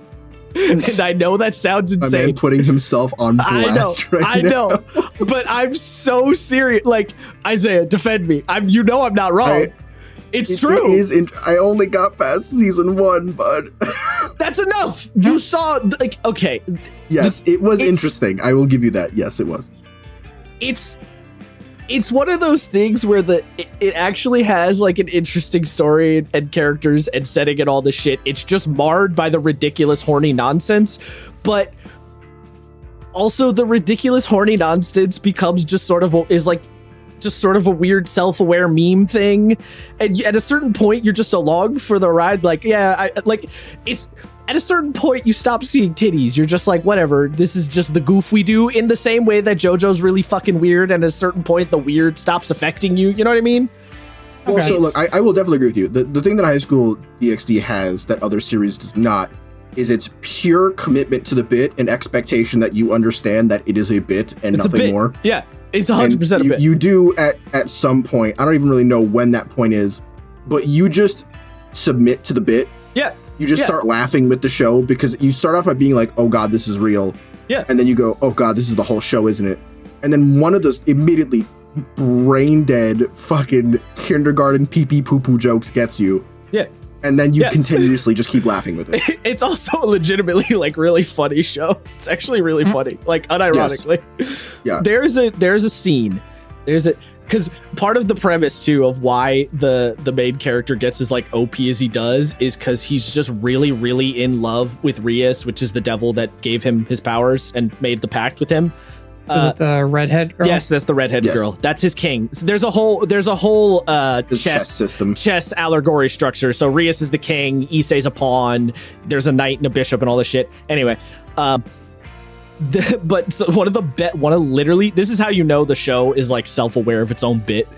There's a part where he's fighting another servant to a different devil who also has dragon powers, and he creates a weird like anti-grav matter shrinking dimension that's slowly crushing everyone in it. And one of the characters says to Issei, he goes, "Hey, this weird dimension he just made is gonna half the size of everything eventually and crush it, which that means Rias's titties are gonna shrink."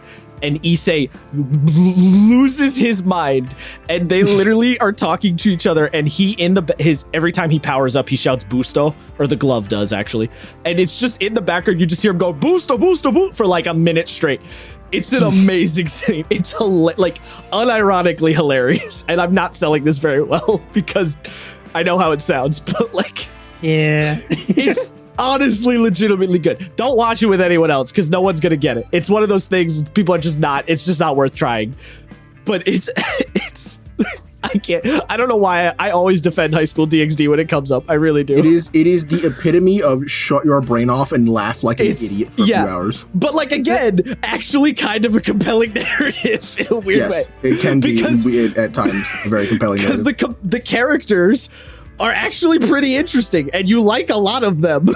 Like, it's a whole thing. There's also a really cool like religious structure because you have the devils, the angels, the fallen angels, and they add other factions in. I don't know why I'm still going on about this, but yeah. This is go off, King. I'm just saying. Issei Hudo. He's a warlock. He's a dragon warlock, which, by the way, side note, dragon warlock patron, that should be a thing. Just throwing it. Yes, yeah. So you fucker, I was going to bring this up later. Well, no, now time's to bring it up. We read through our questions. Mm-hmm. So, pop off. I don't understand. This is one of my biggest fucking beefs with Warlock, is that they went to doubling up on patrons before they hit all of the fucking monster types. So other than Are you insane? Other than undead, What who did the they double fuck? up on? Undead and Great Old One, because Fathomless is just Cthulhu anyway, True. right? Yeah. Like, and you can make a strong argument that Genie is just a different Archfey, right? Because Genies are just the higher beings of their elemental planes. All of the like the Elder Planes in the Arch in the Feywild are all sort of connected anyway. No. So the elemental planes are not. So like you have the material plane that's the circle. Then you have you have the outer circle, 2 halves of it. You have the Feywild and the Shadowfell. Outside of that circle, you have the planes of elemental. And yes, the elemental planes kind of dip into the Feywild here and there, but it's mostly affecting the material plane. And the Feywild is supposed to be the light side of the material plane. I get that. I do. But like saying Genie Warlocks and Archfey, literally it's like 9 days. There's no. I don't know about strong night and day, connection. bud, because Genasi exist and they're just Genie elves. No, they're not Genie elves. They're just elemental beings. They're elemental people. Yeah, elemental people. They have no elven connection whatsoever. They They're are like the equivalent. furbolgs who are like half giant, half elf. What are we? They are elves insofar as elves originated from the Feywild. They are just the native alien race of the elemental planes. They're basically just Genie elves. Yes, they're not actually elves, but you know what I mean. I'm being like very base level. Like if you break it down. Yeah. Anyway, how the fuck did you not hit shit like dragons or oozes? I love or fucking ooze patron sounds amazing. Yeah, right. That So would the be dragon really fucking thing- interesting. The dragon thing they mentioned in Fizzbands actually, and I don't like the answer because it's kind of a cop out where they're like, well, what if your dragon is your patron is Tiamat, and then you can just take Pact of the Fiend because Tiamat's kind of a devil? Or what if you pick a Moonstone dragon to be your Archfey Warlock? And it's like, no, wizards. As much as I like Fizzbands, I do not agree with that. Yeah, Give me a dragon that's Warlock. cop-outs. Yeah, that's a cop out. That's Yeah. a very 100%. annoying cop out, and I don't like it. Yeah, I would rather there be a dragon warlock and then you pick based on the color, a la Dragonborn style. Like pick your ability based on the color. Yeah. Like, pick what color you Or the want. sorcerer. Like, how yeah. is there no such Yeah. thing as a fucking construct warlock because your god is like your patron is like not Mechanist. What are the fucking crazy I hit you no matter what constructs? the Maruts? Yeah. Yeah. What if a Marut's like, hey, yo, bitch boy, kill that fucking guy and I'll give you superpowers? So the Maruts, that's the thing. Maruts aren't gods. They're not like that They powerful. don't have to be beings. gods. They don't have to be. Well, 'Cause a I'm saying fiend they're can not be that- any they're not- fiend capable of writing contracts. Yeah. Also, a genie's not a god. True. True. Yeah. Celestials also don't even need to be gods. They just need to be angelic. A Yep. unicorn is not a god. A coatl is not a god. But both of those things are examples of celestials that can write you pacts. True. I don't know. I feel like a construct warlock doesn't make sense. Though. I don't know. Matt, for me. Matt. It's You forget about Gond? The god Gond? the god of craft. Yeah, that's his whole shtick is like constructs. No, not constructs. Like, well, yeah, yes and no. Like crafting and stuff. But yeah, That's part of his whole thing. Yeah. Yeah, but like I don't know. But like, how would you implement something of like constructs into a warlock? Like it seems like weird to me. I don't Like see unless you're why like you couldn't. talking about like Smith. Well, you're not giving me ideas. That's what I'm saying. Like I'm saying that. so you could Like, get would a it be different. like a smithy kind of warlock? Like, Well, you can get something like akin to the battlesmiths like robot hound thing. You can get a bunch of stuff to like creating and manipulating small machines, kind of like a gnome.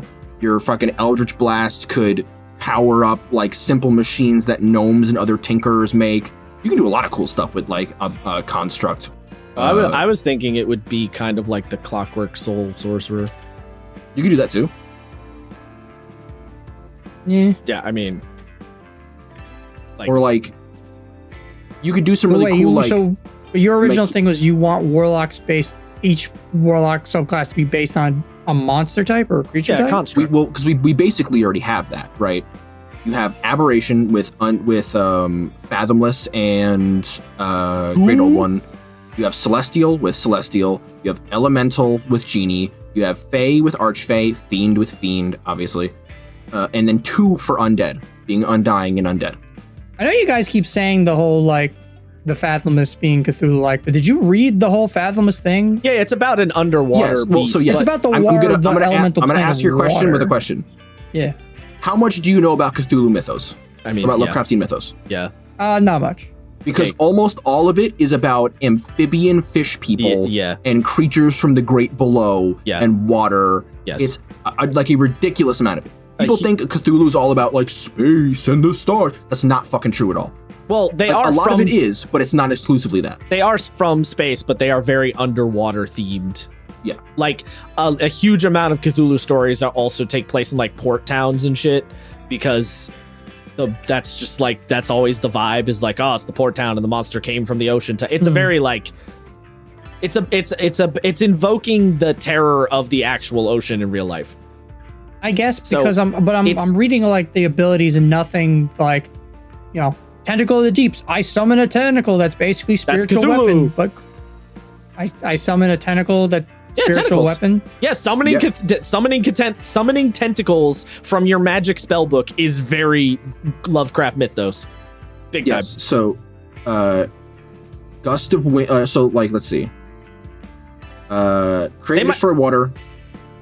Yep. You know, you can make like if you really wanted to, you can easily substitute this with something like, I don't know, Poseidon could be a fathomless warlock, but the way that it's called the fathomless, an entity of the ocean.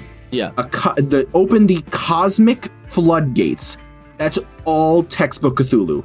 Yes. Godlike hallucinations dreamed into being by the Kuatoa, which they're literally like fucking Lovecraft characters. They're not called that. The merfolk, not technically, and sea hag covens. Look, I'm not saying that Lovecraft believes in myth, but he was really racist. So him calling like islanders hags makes a lot of sense. Yeah.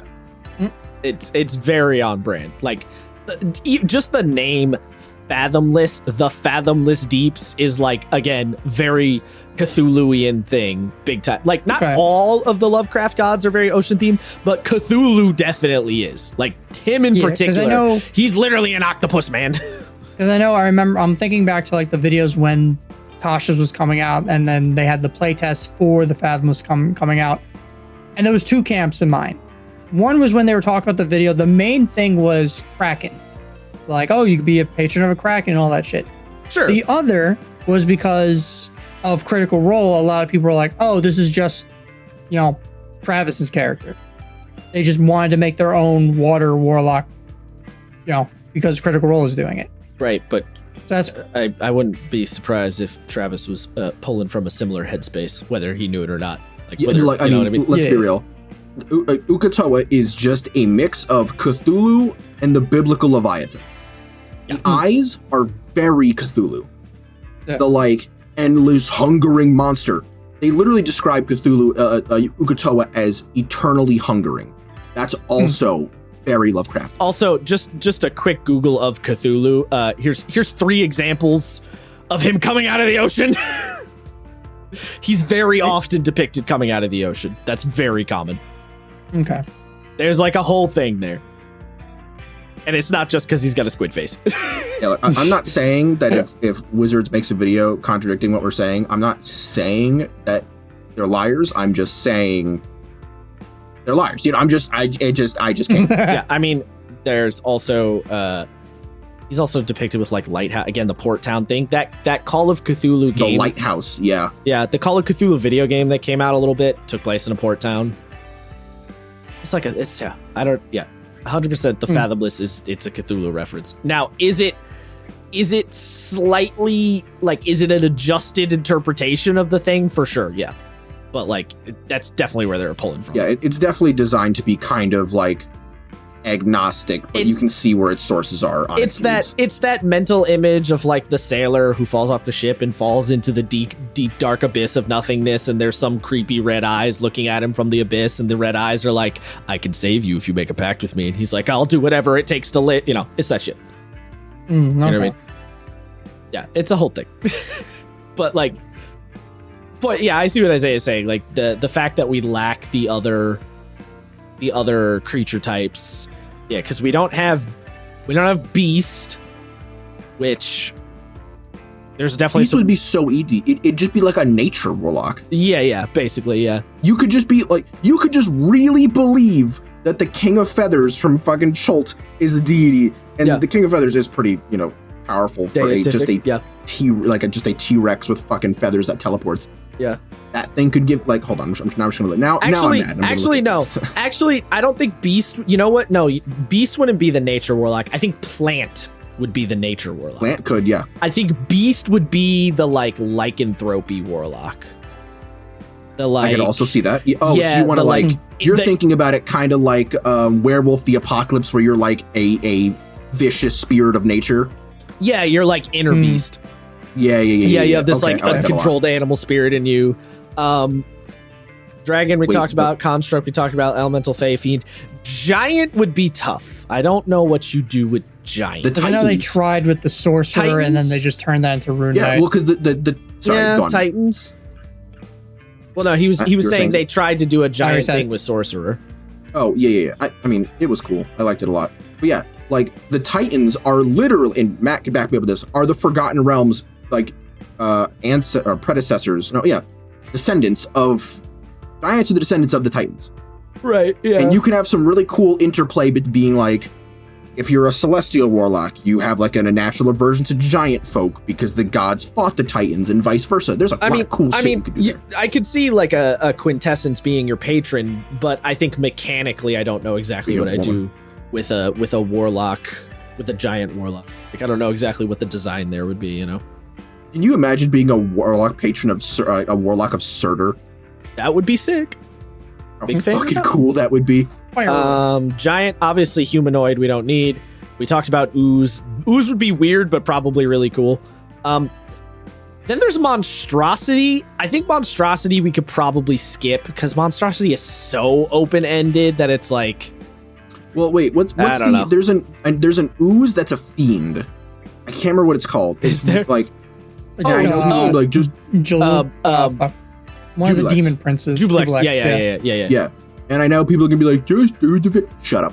No, I want an Ooze. Okay, I'm very specific. I don't want an Ooze. See, I wouldn't want to cut corners. I wouldn't want Jublex. I would want something like Ooze. I would lean into the weird, and it'd be like a massive gelatinous cube ate my entire city, so I made a pact with it to leave the few remaining people alive, and now I serve this strange, mindless gelatinous cube. I'd go really weird with it. You know what I mean? Just go buck wild with the Ooze one. You definitely could. Or I fell into a vat of acidic living ooze that ate me away slowly, but then I was reborn out of the ooze. Craziness. But there is also the evil ooze god or elder being Gaudelderm. And I'm probably mispronouncing the shit out of it. Yeah, it's another one of these Cthulhu-like monsters, but he's just an ooze. Living on its own plane of ooze. Cool. All right. That's an option. But yeah, Monstrosity, I think. I don't know. Monstrosity's so open-ended, I feel like you can kind of skip that one. Well, you have some... So, Krakens are monstrosities. They are hyper-intelligent. Right, but that's the problem is a Kraken's a monstrosity. It's that's kind of the fathomless. And then it's there's this monstrosity, and that's kind of monstrosities can fit into a lot of weird places because the monstrosity type is kind of the catch-all for weird funky monster. You know what I mean? Owlbear's a monstrosity. Imagine a warlock of a Rasta. She's not a monstrosity. Yes, she is. Well, she might be mechanically, I guess. Yeah, but but she's literally stat-wise, she's a monstrosity. The Astral Dreadnought, monstrosity. But here's the problem. An Androsphinx, monstrosity. Okay, but Isaiah, this is my point. Arasta, Abyssal Dreadnought, and Androsphinx are three tonally very different monstrosities. How are you going to make a subclass that fits the wide range of weird monstrosities? I think that one's just not doable. The whole thing with a monstrosity, right, is it's basically a patchwork doll monster. So you can give them abilities kind of like the Simic hybrids, grow an extra set of arms, get weird psionic powers. That's a really be able to digest anything. I guess that feels like a if he really bursts of intelligence, like generic. That feels like a very generic kind of general take on it, though. That I wouldn't be very excited about. I don't know. I don't know. I think monstrosity. I can see I like skipping. the go hog wild, turn into weird fucking abomination, like chaos spawn. I don't know think that I'd be that pretty really down with. invokes it for me though either. Like that doesn't necessarily feel like a monstrosity thing. It just I don't know what I'd call that. Like I don't know. I don't know. I feel like a Warhammer 40k monster, like a fucking chaos spawn, is definitely what I consider a monstrosity. It is, but that's not. We're talking about D&D, you know, like. No, but you can create something like pretty analogous to that. You could. I don't know. I think monstrosities fall under too many weird, like. They do too many weird things. There's so many, because like a centaur is a monstrosity too. You know, centaurs, minotaurs, owlbears, chimeras. Those feel like a different vibe than like an astral dreadnought, even though they're the same type. You know what I mean? I feel like the birth of monstrosities is like it's a wild chasm. In fact, in Forgotten Realms Lord, Demogorgon made the first chimera, and then let it loose, and it repopulated on its own? Question mark. Oh, that Demogorgon. He made. He's like, what if I make some with 3 heads? He made a second one so they could crazy. fuck. Yeah, obviously. probably Makes sense. Yeah, I don't know. Although, imagine if they were like, we're gonna make a humanoid warlock. You're just Guy Warlock, Guy McGuy. I do like the idea of that though. Like you're like a warlock of Elminster or something. I'm the champion of the people. Yeah. Well, I don't know what that would even look like. damn, I was about to like nerd out, and I was like, nah, it's fine. About Elminster? Yeah, About him and his bitches? yeah. What about him? Go ahead, Matt. Be free. No, I was just gonna say because he's already like basically a chosen of another god. Like he's one True, of those like true. semi-powerful beings, which is weird because there's Mystra, god of magic, and then I forgot who is the god of wizards. But there's a separate dude who was not Elminster, but a separate being. I think Azuth was his name. Who just became the god of wizards. And basically, anytime you go to a church of Mystra, he has a little tiny Azuth. shrine in there. He has a corner. Yeah, Azuth. Yeah, also he has his the own little Wizard King. corner. He gets a You corner can in the throw a house. coin in and be like, clap, clap, god of magic spells. There you go. And then by Mystra, though, you knock over his little shrine. So I want an elemental warlock that is not just the genie. Not I want a genie? different one. You just want fire spirit, whatever you want. Well, look, while I would really like a fire spirit, but the idea of being a warlock of the Leviathan or a phoenix, that's super cool. So they made a sorcerer of the Phoenix in one of the plane, what's it called? The Magic the Gathering plane shift PDFs that came out, the free ones, years ago. And they made a separate sorcerer of the Phoenix, and basically it was Phoenix. you do Omega fire spells, all that shit.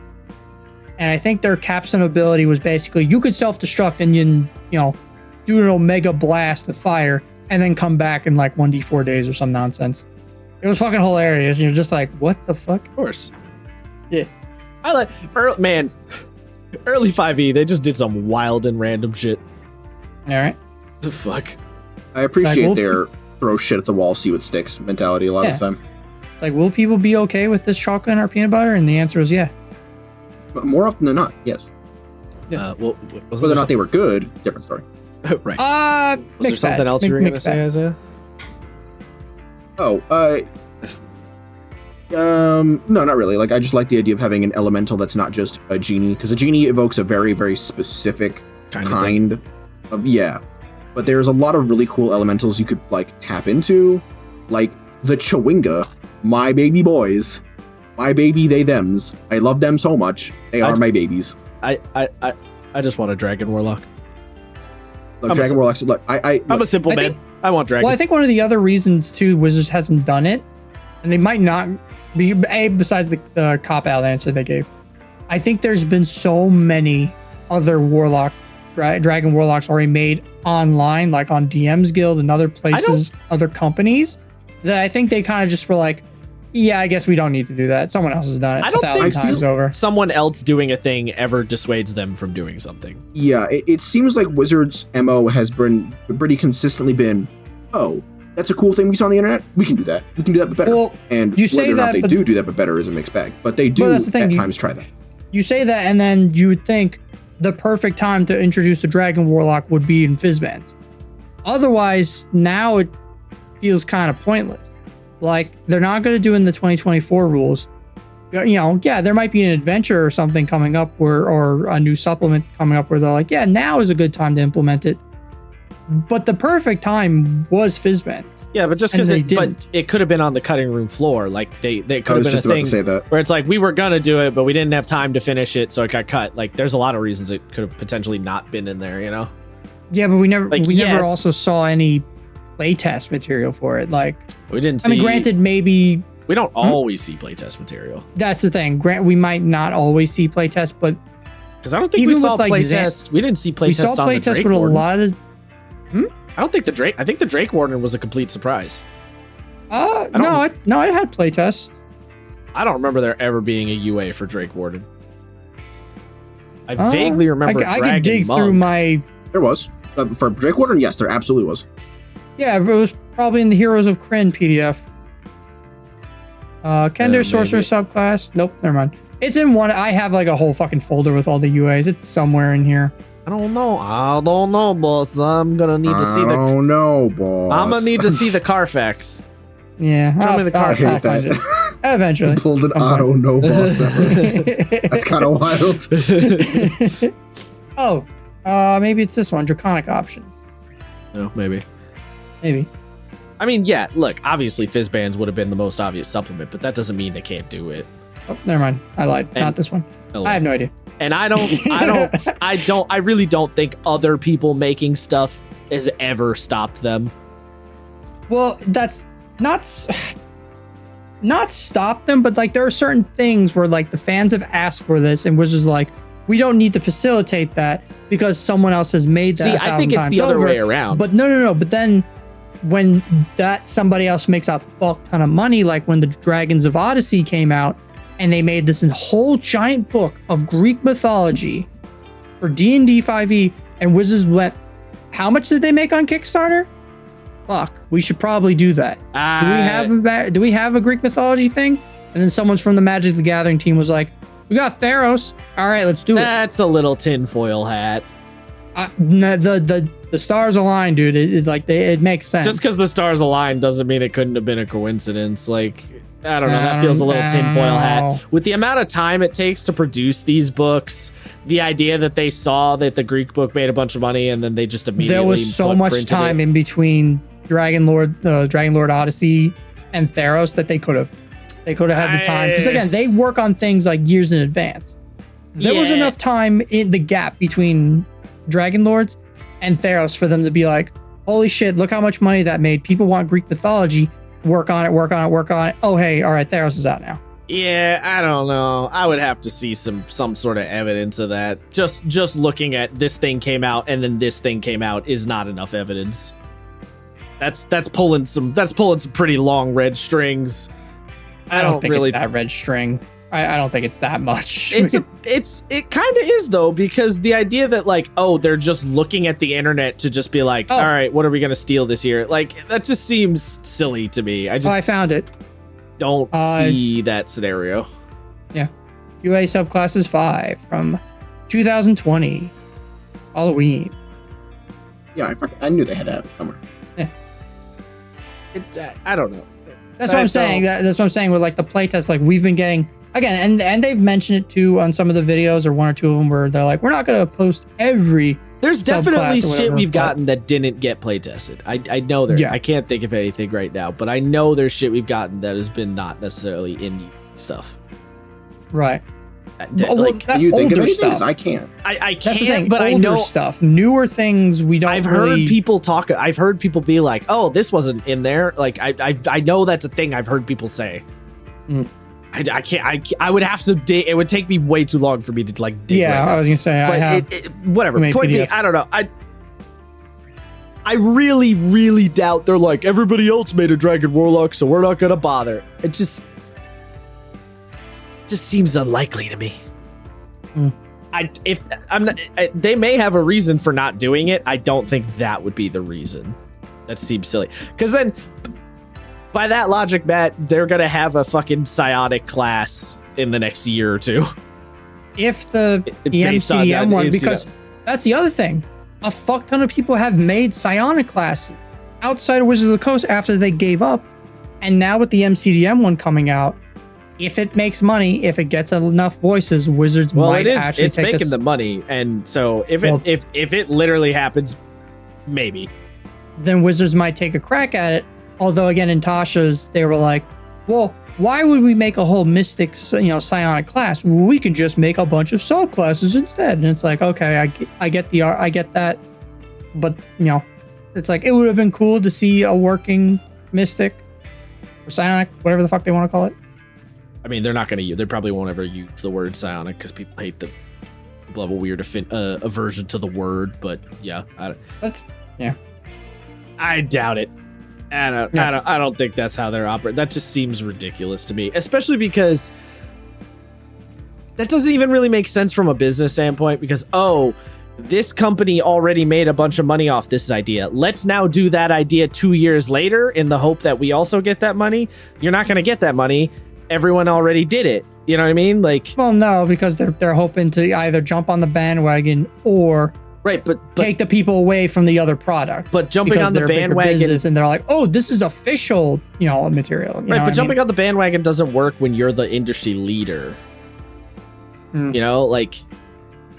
You just look like a goof. It doesn't really work. I'm getting tinfoil hat on me. I don't know. I disagree. I don't think so. I doubt it. Also, wait, Isaiah, I'm looking at the Genie Warlock. Did you look at all the spells? It's like all elemental spells. It is, yes. And is it just the vessel thing you're not a fan of? Well, so for example, Limited Wish, Sanctuary Vessel, and Elemental Gift are all very specifically tailored to be like a genie, right? Like a phoenix can't grant wishes, rules is written. The Elder Tempest cannot grant wishes, rules is written. Leviathan can't do that. The vessel thing they also cannot do. And the Phoenix and the Tempest can fly, but the Zaragon and the Leviathan cannot. So it's got good spells. Don't get me wrong, the spells are cool, but I'm gonna be 110 with you, bud. I almost never look at spells to be like, does this fit the class? I don't either. Typically they do, but it's almost never the thing I actually look and or care about. No, the spells being like, oh, we gave this subclass these spells to make them feel like the thing, always felt like a cop-out to me. Wouldn't that be different with the subclass though? Because as I work with this class, because it's a caster. Because they get spells. I think they get spells play more flavor to that subclass when that. No, because I think it's lame for everybody. It's as far as a subclass feature, part of the feature being you just get these spells you wouldn't normally get. That's not really much of a selling point. That's kind of a lazy thing. I'm not going to say no, but it doesn't feel particularly exciting. The Aberrant Mind Sorcerer, it's oh, you get Dissonant Whispers. I'm like, okay, cool. But that's not doing that much for me. That's not the part of the class, the subclass that's interesting. If it's a spell, I care a lot less because anyone can get spells. Right. And it's not hard to get any of these spells with another class, multi-class. You could just play a wizard. Yeah. And have the same spells. I need class features that specifically incentivize me to pick that class or subclass. Yeah, you need something that's unique. And if I was going to do both? Because one is a lot meatier than the other. One gives you a lot more substance than the other. Both are, don't get me wrong. Why not both? I guess because one, like I said, if you're going to weigh them on a scale, class features weigh a lot more than spells. So they're the thing I pay attention to more rather than spells. Now, if I want, for example, if there's a wizard subclass that gives me spells, I'll pay more attention to that because more often than not, I'm never going to multi-class wizard. I want very specific spells for wizard because I don't trust that I can find spells for my DM So if I have a subclass that goes, oh, you get this spell, you get this spell, you get this spell, I go, okay, I'm going to go for that thing because that goes with what I want. But Warlock, I don't really care about the spells because you have, your Mystic Arcana and you can just learn whatever spell you want anyway. With some caveats, obviously, but you know what I mean. So with things like Warlock, I care a lot more about class features. I just don't find giving spells to a class, like giving a class spells that they wouldn't normally have access to, I don't find to be particularly exciting design. Like, it's just not that interesting. Like, you play Fire Druid, you play the what's it called? The Wildfire Druid, you get Wall of Flame. I'm like, okay. That's not the exciting, fun design. The exciting, fun design in the Wildfire Druid is summon the Flaming Spirit thing. You know what I mean? That's kind of where it's at for me. So, well, I'll look at the spells and be like, oh, okay, cool, I get that. It's not the part of the flavor I give a shit about at all. And it's not the part of the design that's interesting. But with the, Isaiah wants an elemental warlock that is like, I can turn into, like, let's say I'm an elemental warlock tied to a fire, like a fire elemental, so I can turn into a fire elemental. I can, like, I don't know, create an area of flame around me. Like, he wants stuff that's like really element specific, whereas the genie has a little bit of that and then some genie stuff. It's got like it's a little twinging of both, but it's not really 100% about the elemental stuff specifically. It's like he wants to double down on the elemental stuff as opposed to it kind of being there. You know? Yes, exactly. Which I agree. Yeah, I think there should be, like, if I'm a warlock of Quetzalcoatl, I can summon lightning wings or some shit, you know? Like, get into that kind of wacky. If you're a warlock of fucking Quetzalcoatl, I want it to literally rain panthers. I don't care how you explain it. I want it to rain panthers. I want panthers. I want them to do fucking fall damage and not get hurt themselves when they hit the enemy. I want them to maul literally everything they look at, including me if I'm in the range. Yeah. Yeah, I agree. I think more warlock patrons that cover the other monster typings would definitely be a fun thing. I would also like a demon warlock. Just throwing that one out there. Don't you just want to go ape shit kind of warlock? Yeah. Yeah, because like the fiend, like I know that devils and demons are both fiends, but the fiend warlock is very clearly a devil warlock, right? It's very clearly not a demon warlock based on the flavoring of it. So I would like a demon warlock specifically, like like imagine if your patron was Yennegu. I would love that. Right? Like that'd be a fun time. So I'd like to see. It's actually weird because like I'm reading the text with like you can make a pact with demon lords such as Orcus or Demogorgon or archdevils such as Asmodeus, Mephistopheles, and it's like those are two different things. Yeah, well, and also like fiendish resilience. It's like, well, you could choose. So that's it. I don't know. I guess I guess the hurl through hell is the ability that's really throwing there. Yeah. Hurl through hell like is pretty specific. Oh yeah. Also, burning hands, scorching ray, fireball, flame strike. That's all fire related, and the devils do the fire thing. Demons don't do the fire thing. You know, at least as much. Yeah, for the most part. I mean, I'm sure there's probably some, but for the most part, the fire thing is very devil specific, not so demon specific. I would like a demon. That'd be fun. A demon warlock. Give me a demon warlock, and I can praise Daddy Yennegu. Yeah, when someone asks me, don't you just want to fuck shit up? The answer is always. Yeah. Violence is never the answer. Violence is the question. Is the answer is always yes. Always yes. Just like the Nickelbacks. Yeah. I feel like there was another thing I wanted to say about Warlock, but now I don't totally remember. Well, Matt, do you have any takes about Warlock that you want out of them? Spicy takes. Spicy takes. Yeah, again, no. I just hate mostly all the builds online. Like, I don't remember. Is that problem with the Warlock or is that problem with multi-classic? Both, a little bit. Because like I forgot what the dude's name is on YouTube. The Tulok, the Barbarian. Yes, Tulok. There was a while where a bunch of my players were like, yo, look at this build he sent. And literally every fucking one of them was like, all right, so the first level we're gonna do fighter just to get that 2 levels and get action surge, and second one, and then we're gonna dip hexblade, and literally every fucking character, it was always a hexblade fighter, paladin, and that's it, and there was some stupid combination, and after a while it's like, what the fuck? Yeah, I hate that shit. Yeah. I know, like, again, though, I think the problem there is the multi-classing rules. It's not really about Warlock specifically. No, I think because Warlock is such a, like the Barbarian, it's such a good fucking option to dip into or to blend with other classes. But it's a good option because of the way multi-classing works. Yeah, that's because, like, in Icewind Dale, I just played straight Warlock because I wanted to try the class out, and by the end of the campaign, I was like, holy shit, this is fucking great. Would it be nice if I dipped Sorcerer and grabbed some meta magic? Yeah, but I could always just grab a feat. Would it be nice to get, action surge and armor proficiency? Yeah, but I don't need it, but I get why people do it.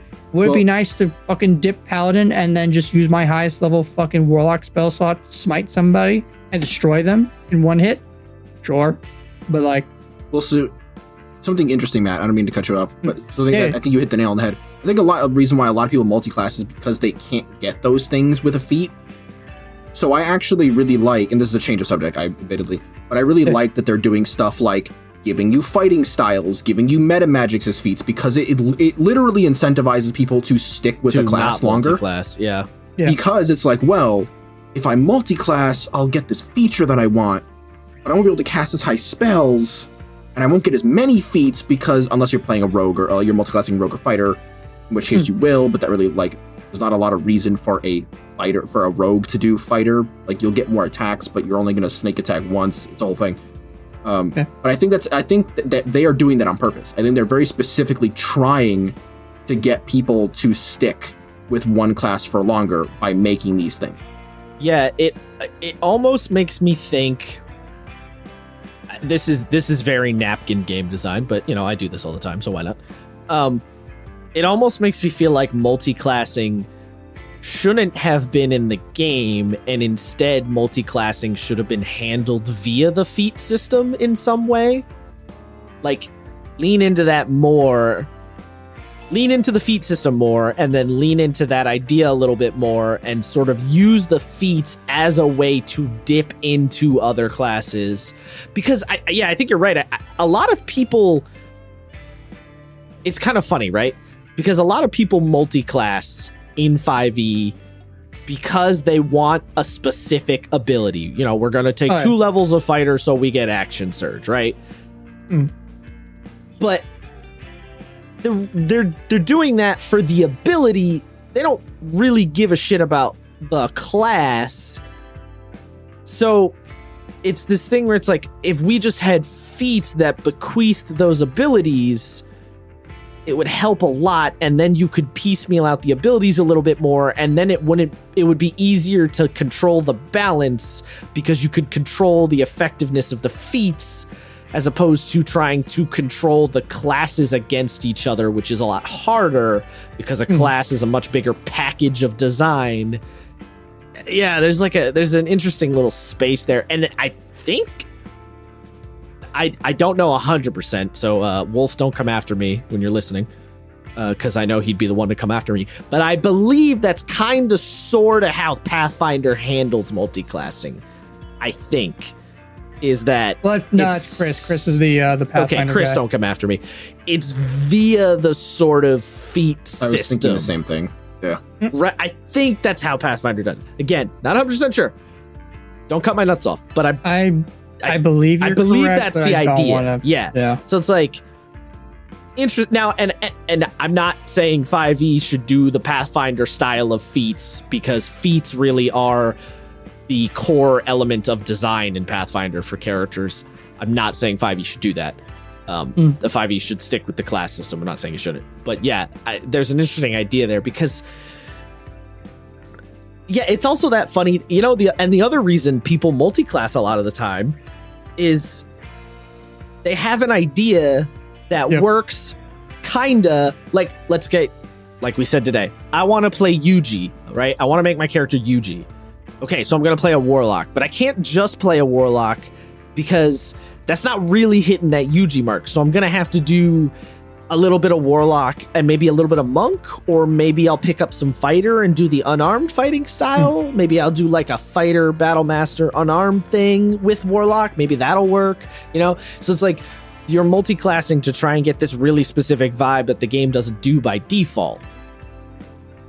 So if it was, again, built through the feat system, you could maybe do that more, where instead of being like, okay, I have to take some levels in Fighter, it's like, okay, I'm just going to take this Fighter feat that'll give me the unarmed fighting style, and then the rest I can do Warlock and it should work fine, you know? Yeah. Like, that's a lot of that. Yeah. Because there is, you know, like, multi-classing is cool. There is a lot of fun ideas in it, and oh, yeah. The interesting thing about it is multi-classing mechanically is, or if you want to play the game simpler, you can ignore multi-classing. And if you want to get a little deeper, you can utilize multi-classing. So it's like, I don't want to take it out, but I think the way it works now doesn't quite fit. I'm now going down a deep rabbit hole in my head, so I don't. Somebody stop me here. No, that's okay. Because like now I'm thinking about how this could potentially work and all these ideas and like the design implications of multi-classing. I would say multi-class episode 2, Electric Boogaloo, like how to fix. Yeah, I oh God, Matt, don't say that, because then I'm gonna write an essay about. I'm gonna write like a whole design doc and think about content. I mean maybe content. I don't. Yeah, it's true. I mean maybe that's the move. Because I could definitely see myself.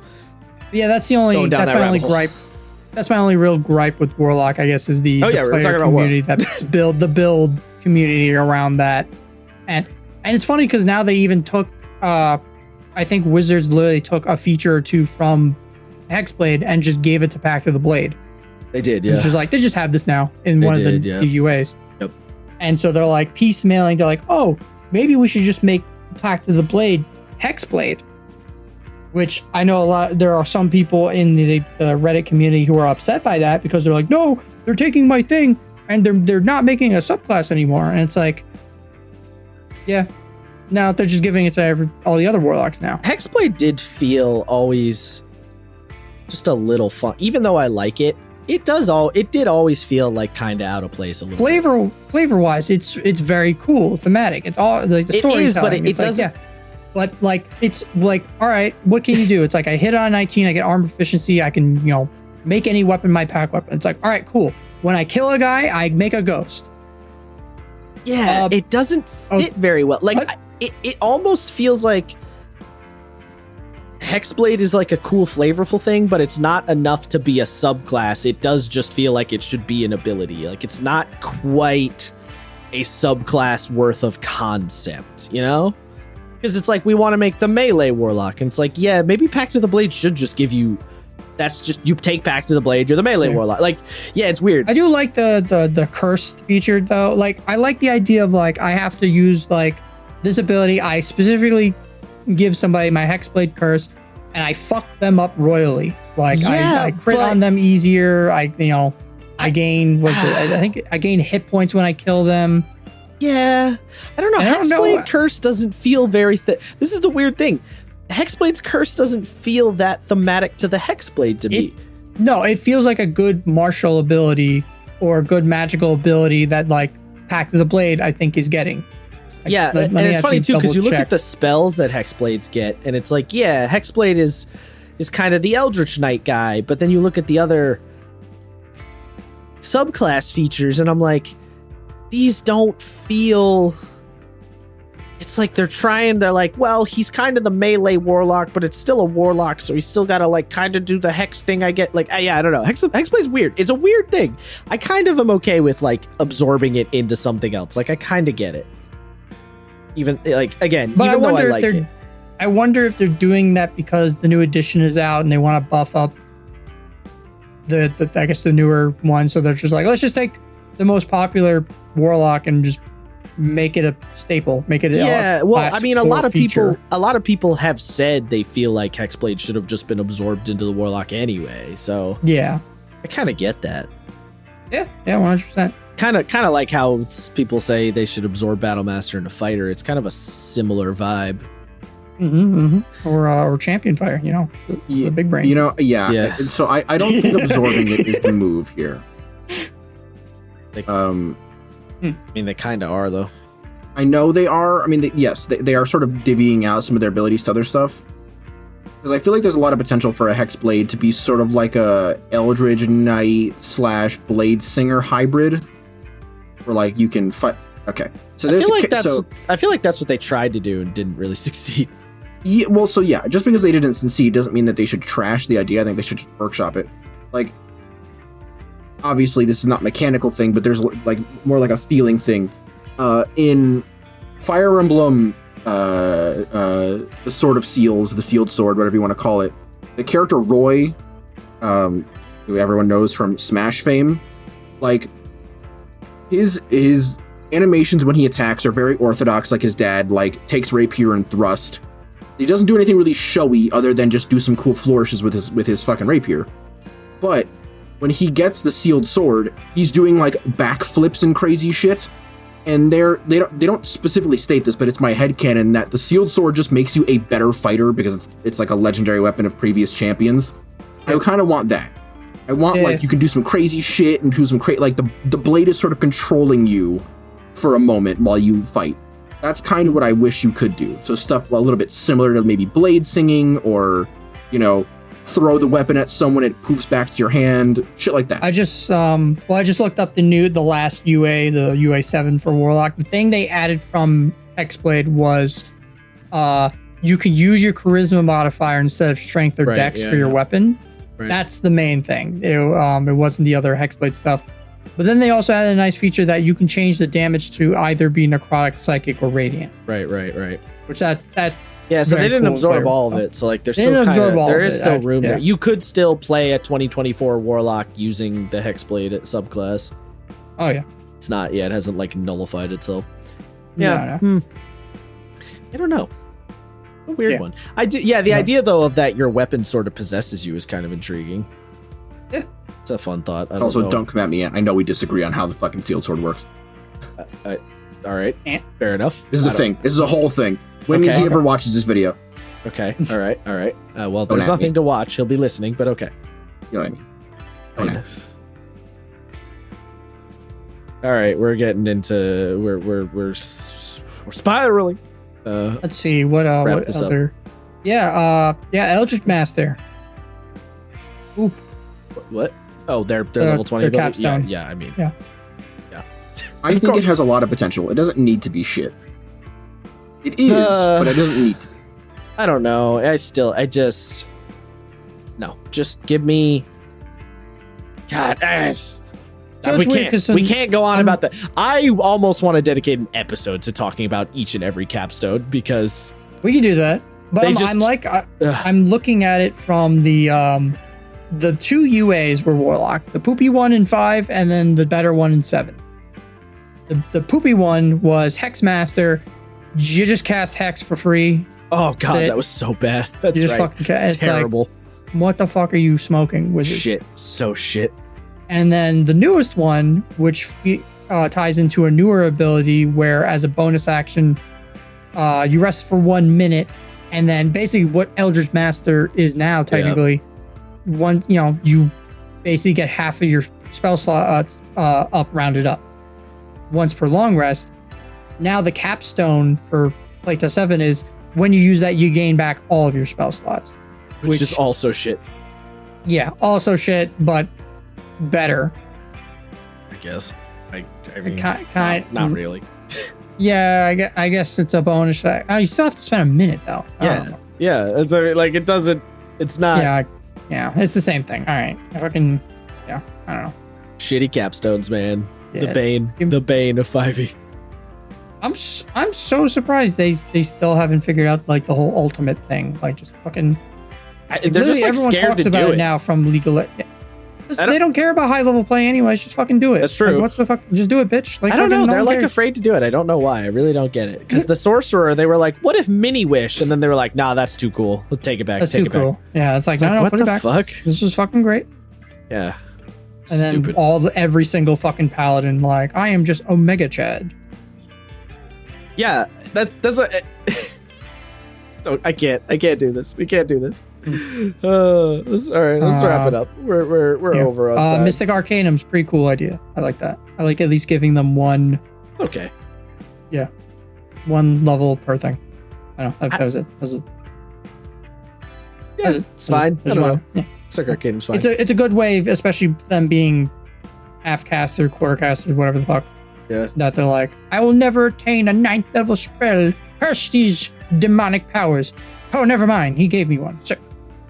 It would be kind of, side note, it would be cool if like at if you if there was a wizard patron that gave you like full caster abilities as a warlock. That'd be kind of cool. I've actually played around with that homebrew of being a half caster that like elevates you to a full caster. It's interesting. It's a lot of work. Of course.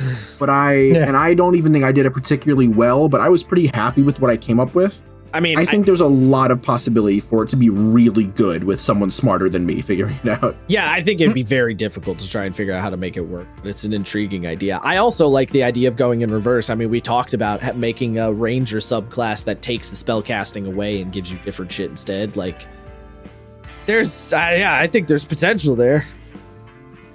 But it's hard, and Wizards doesn't want to do hard these days.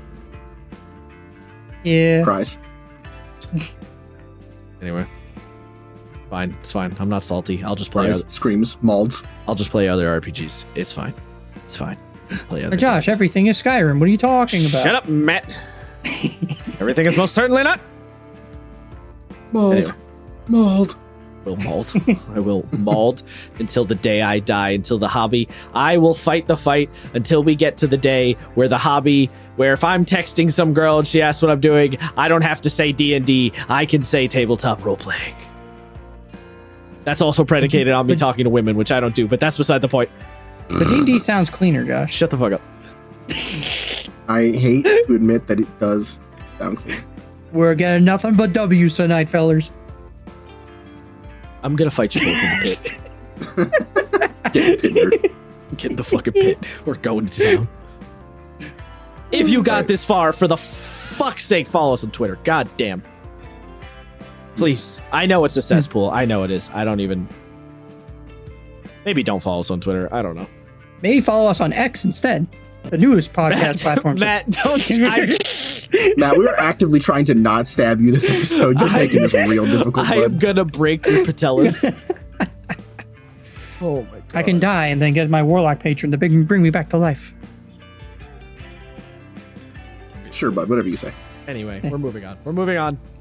All right. No, we're not. Peace, we're y'all. finishing. What am I talking? We're not moving on to anything. We're ending the episode. We're done. I'm done. I'm hitting the All right. stop button. Peace, y'all. Happy Remember. Thanksgiving. Happy holidays for the year 2023. It's been a shit one, like always. Have fun with y'all's families and think about warlocks. Yeah. Think about common realm.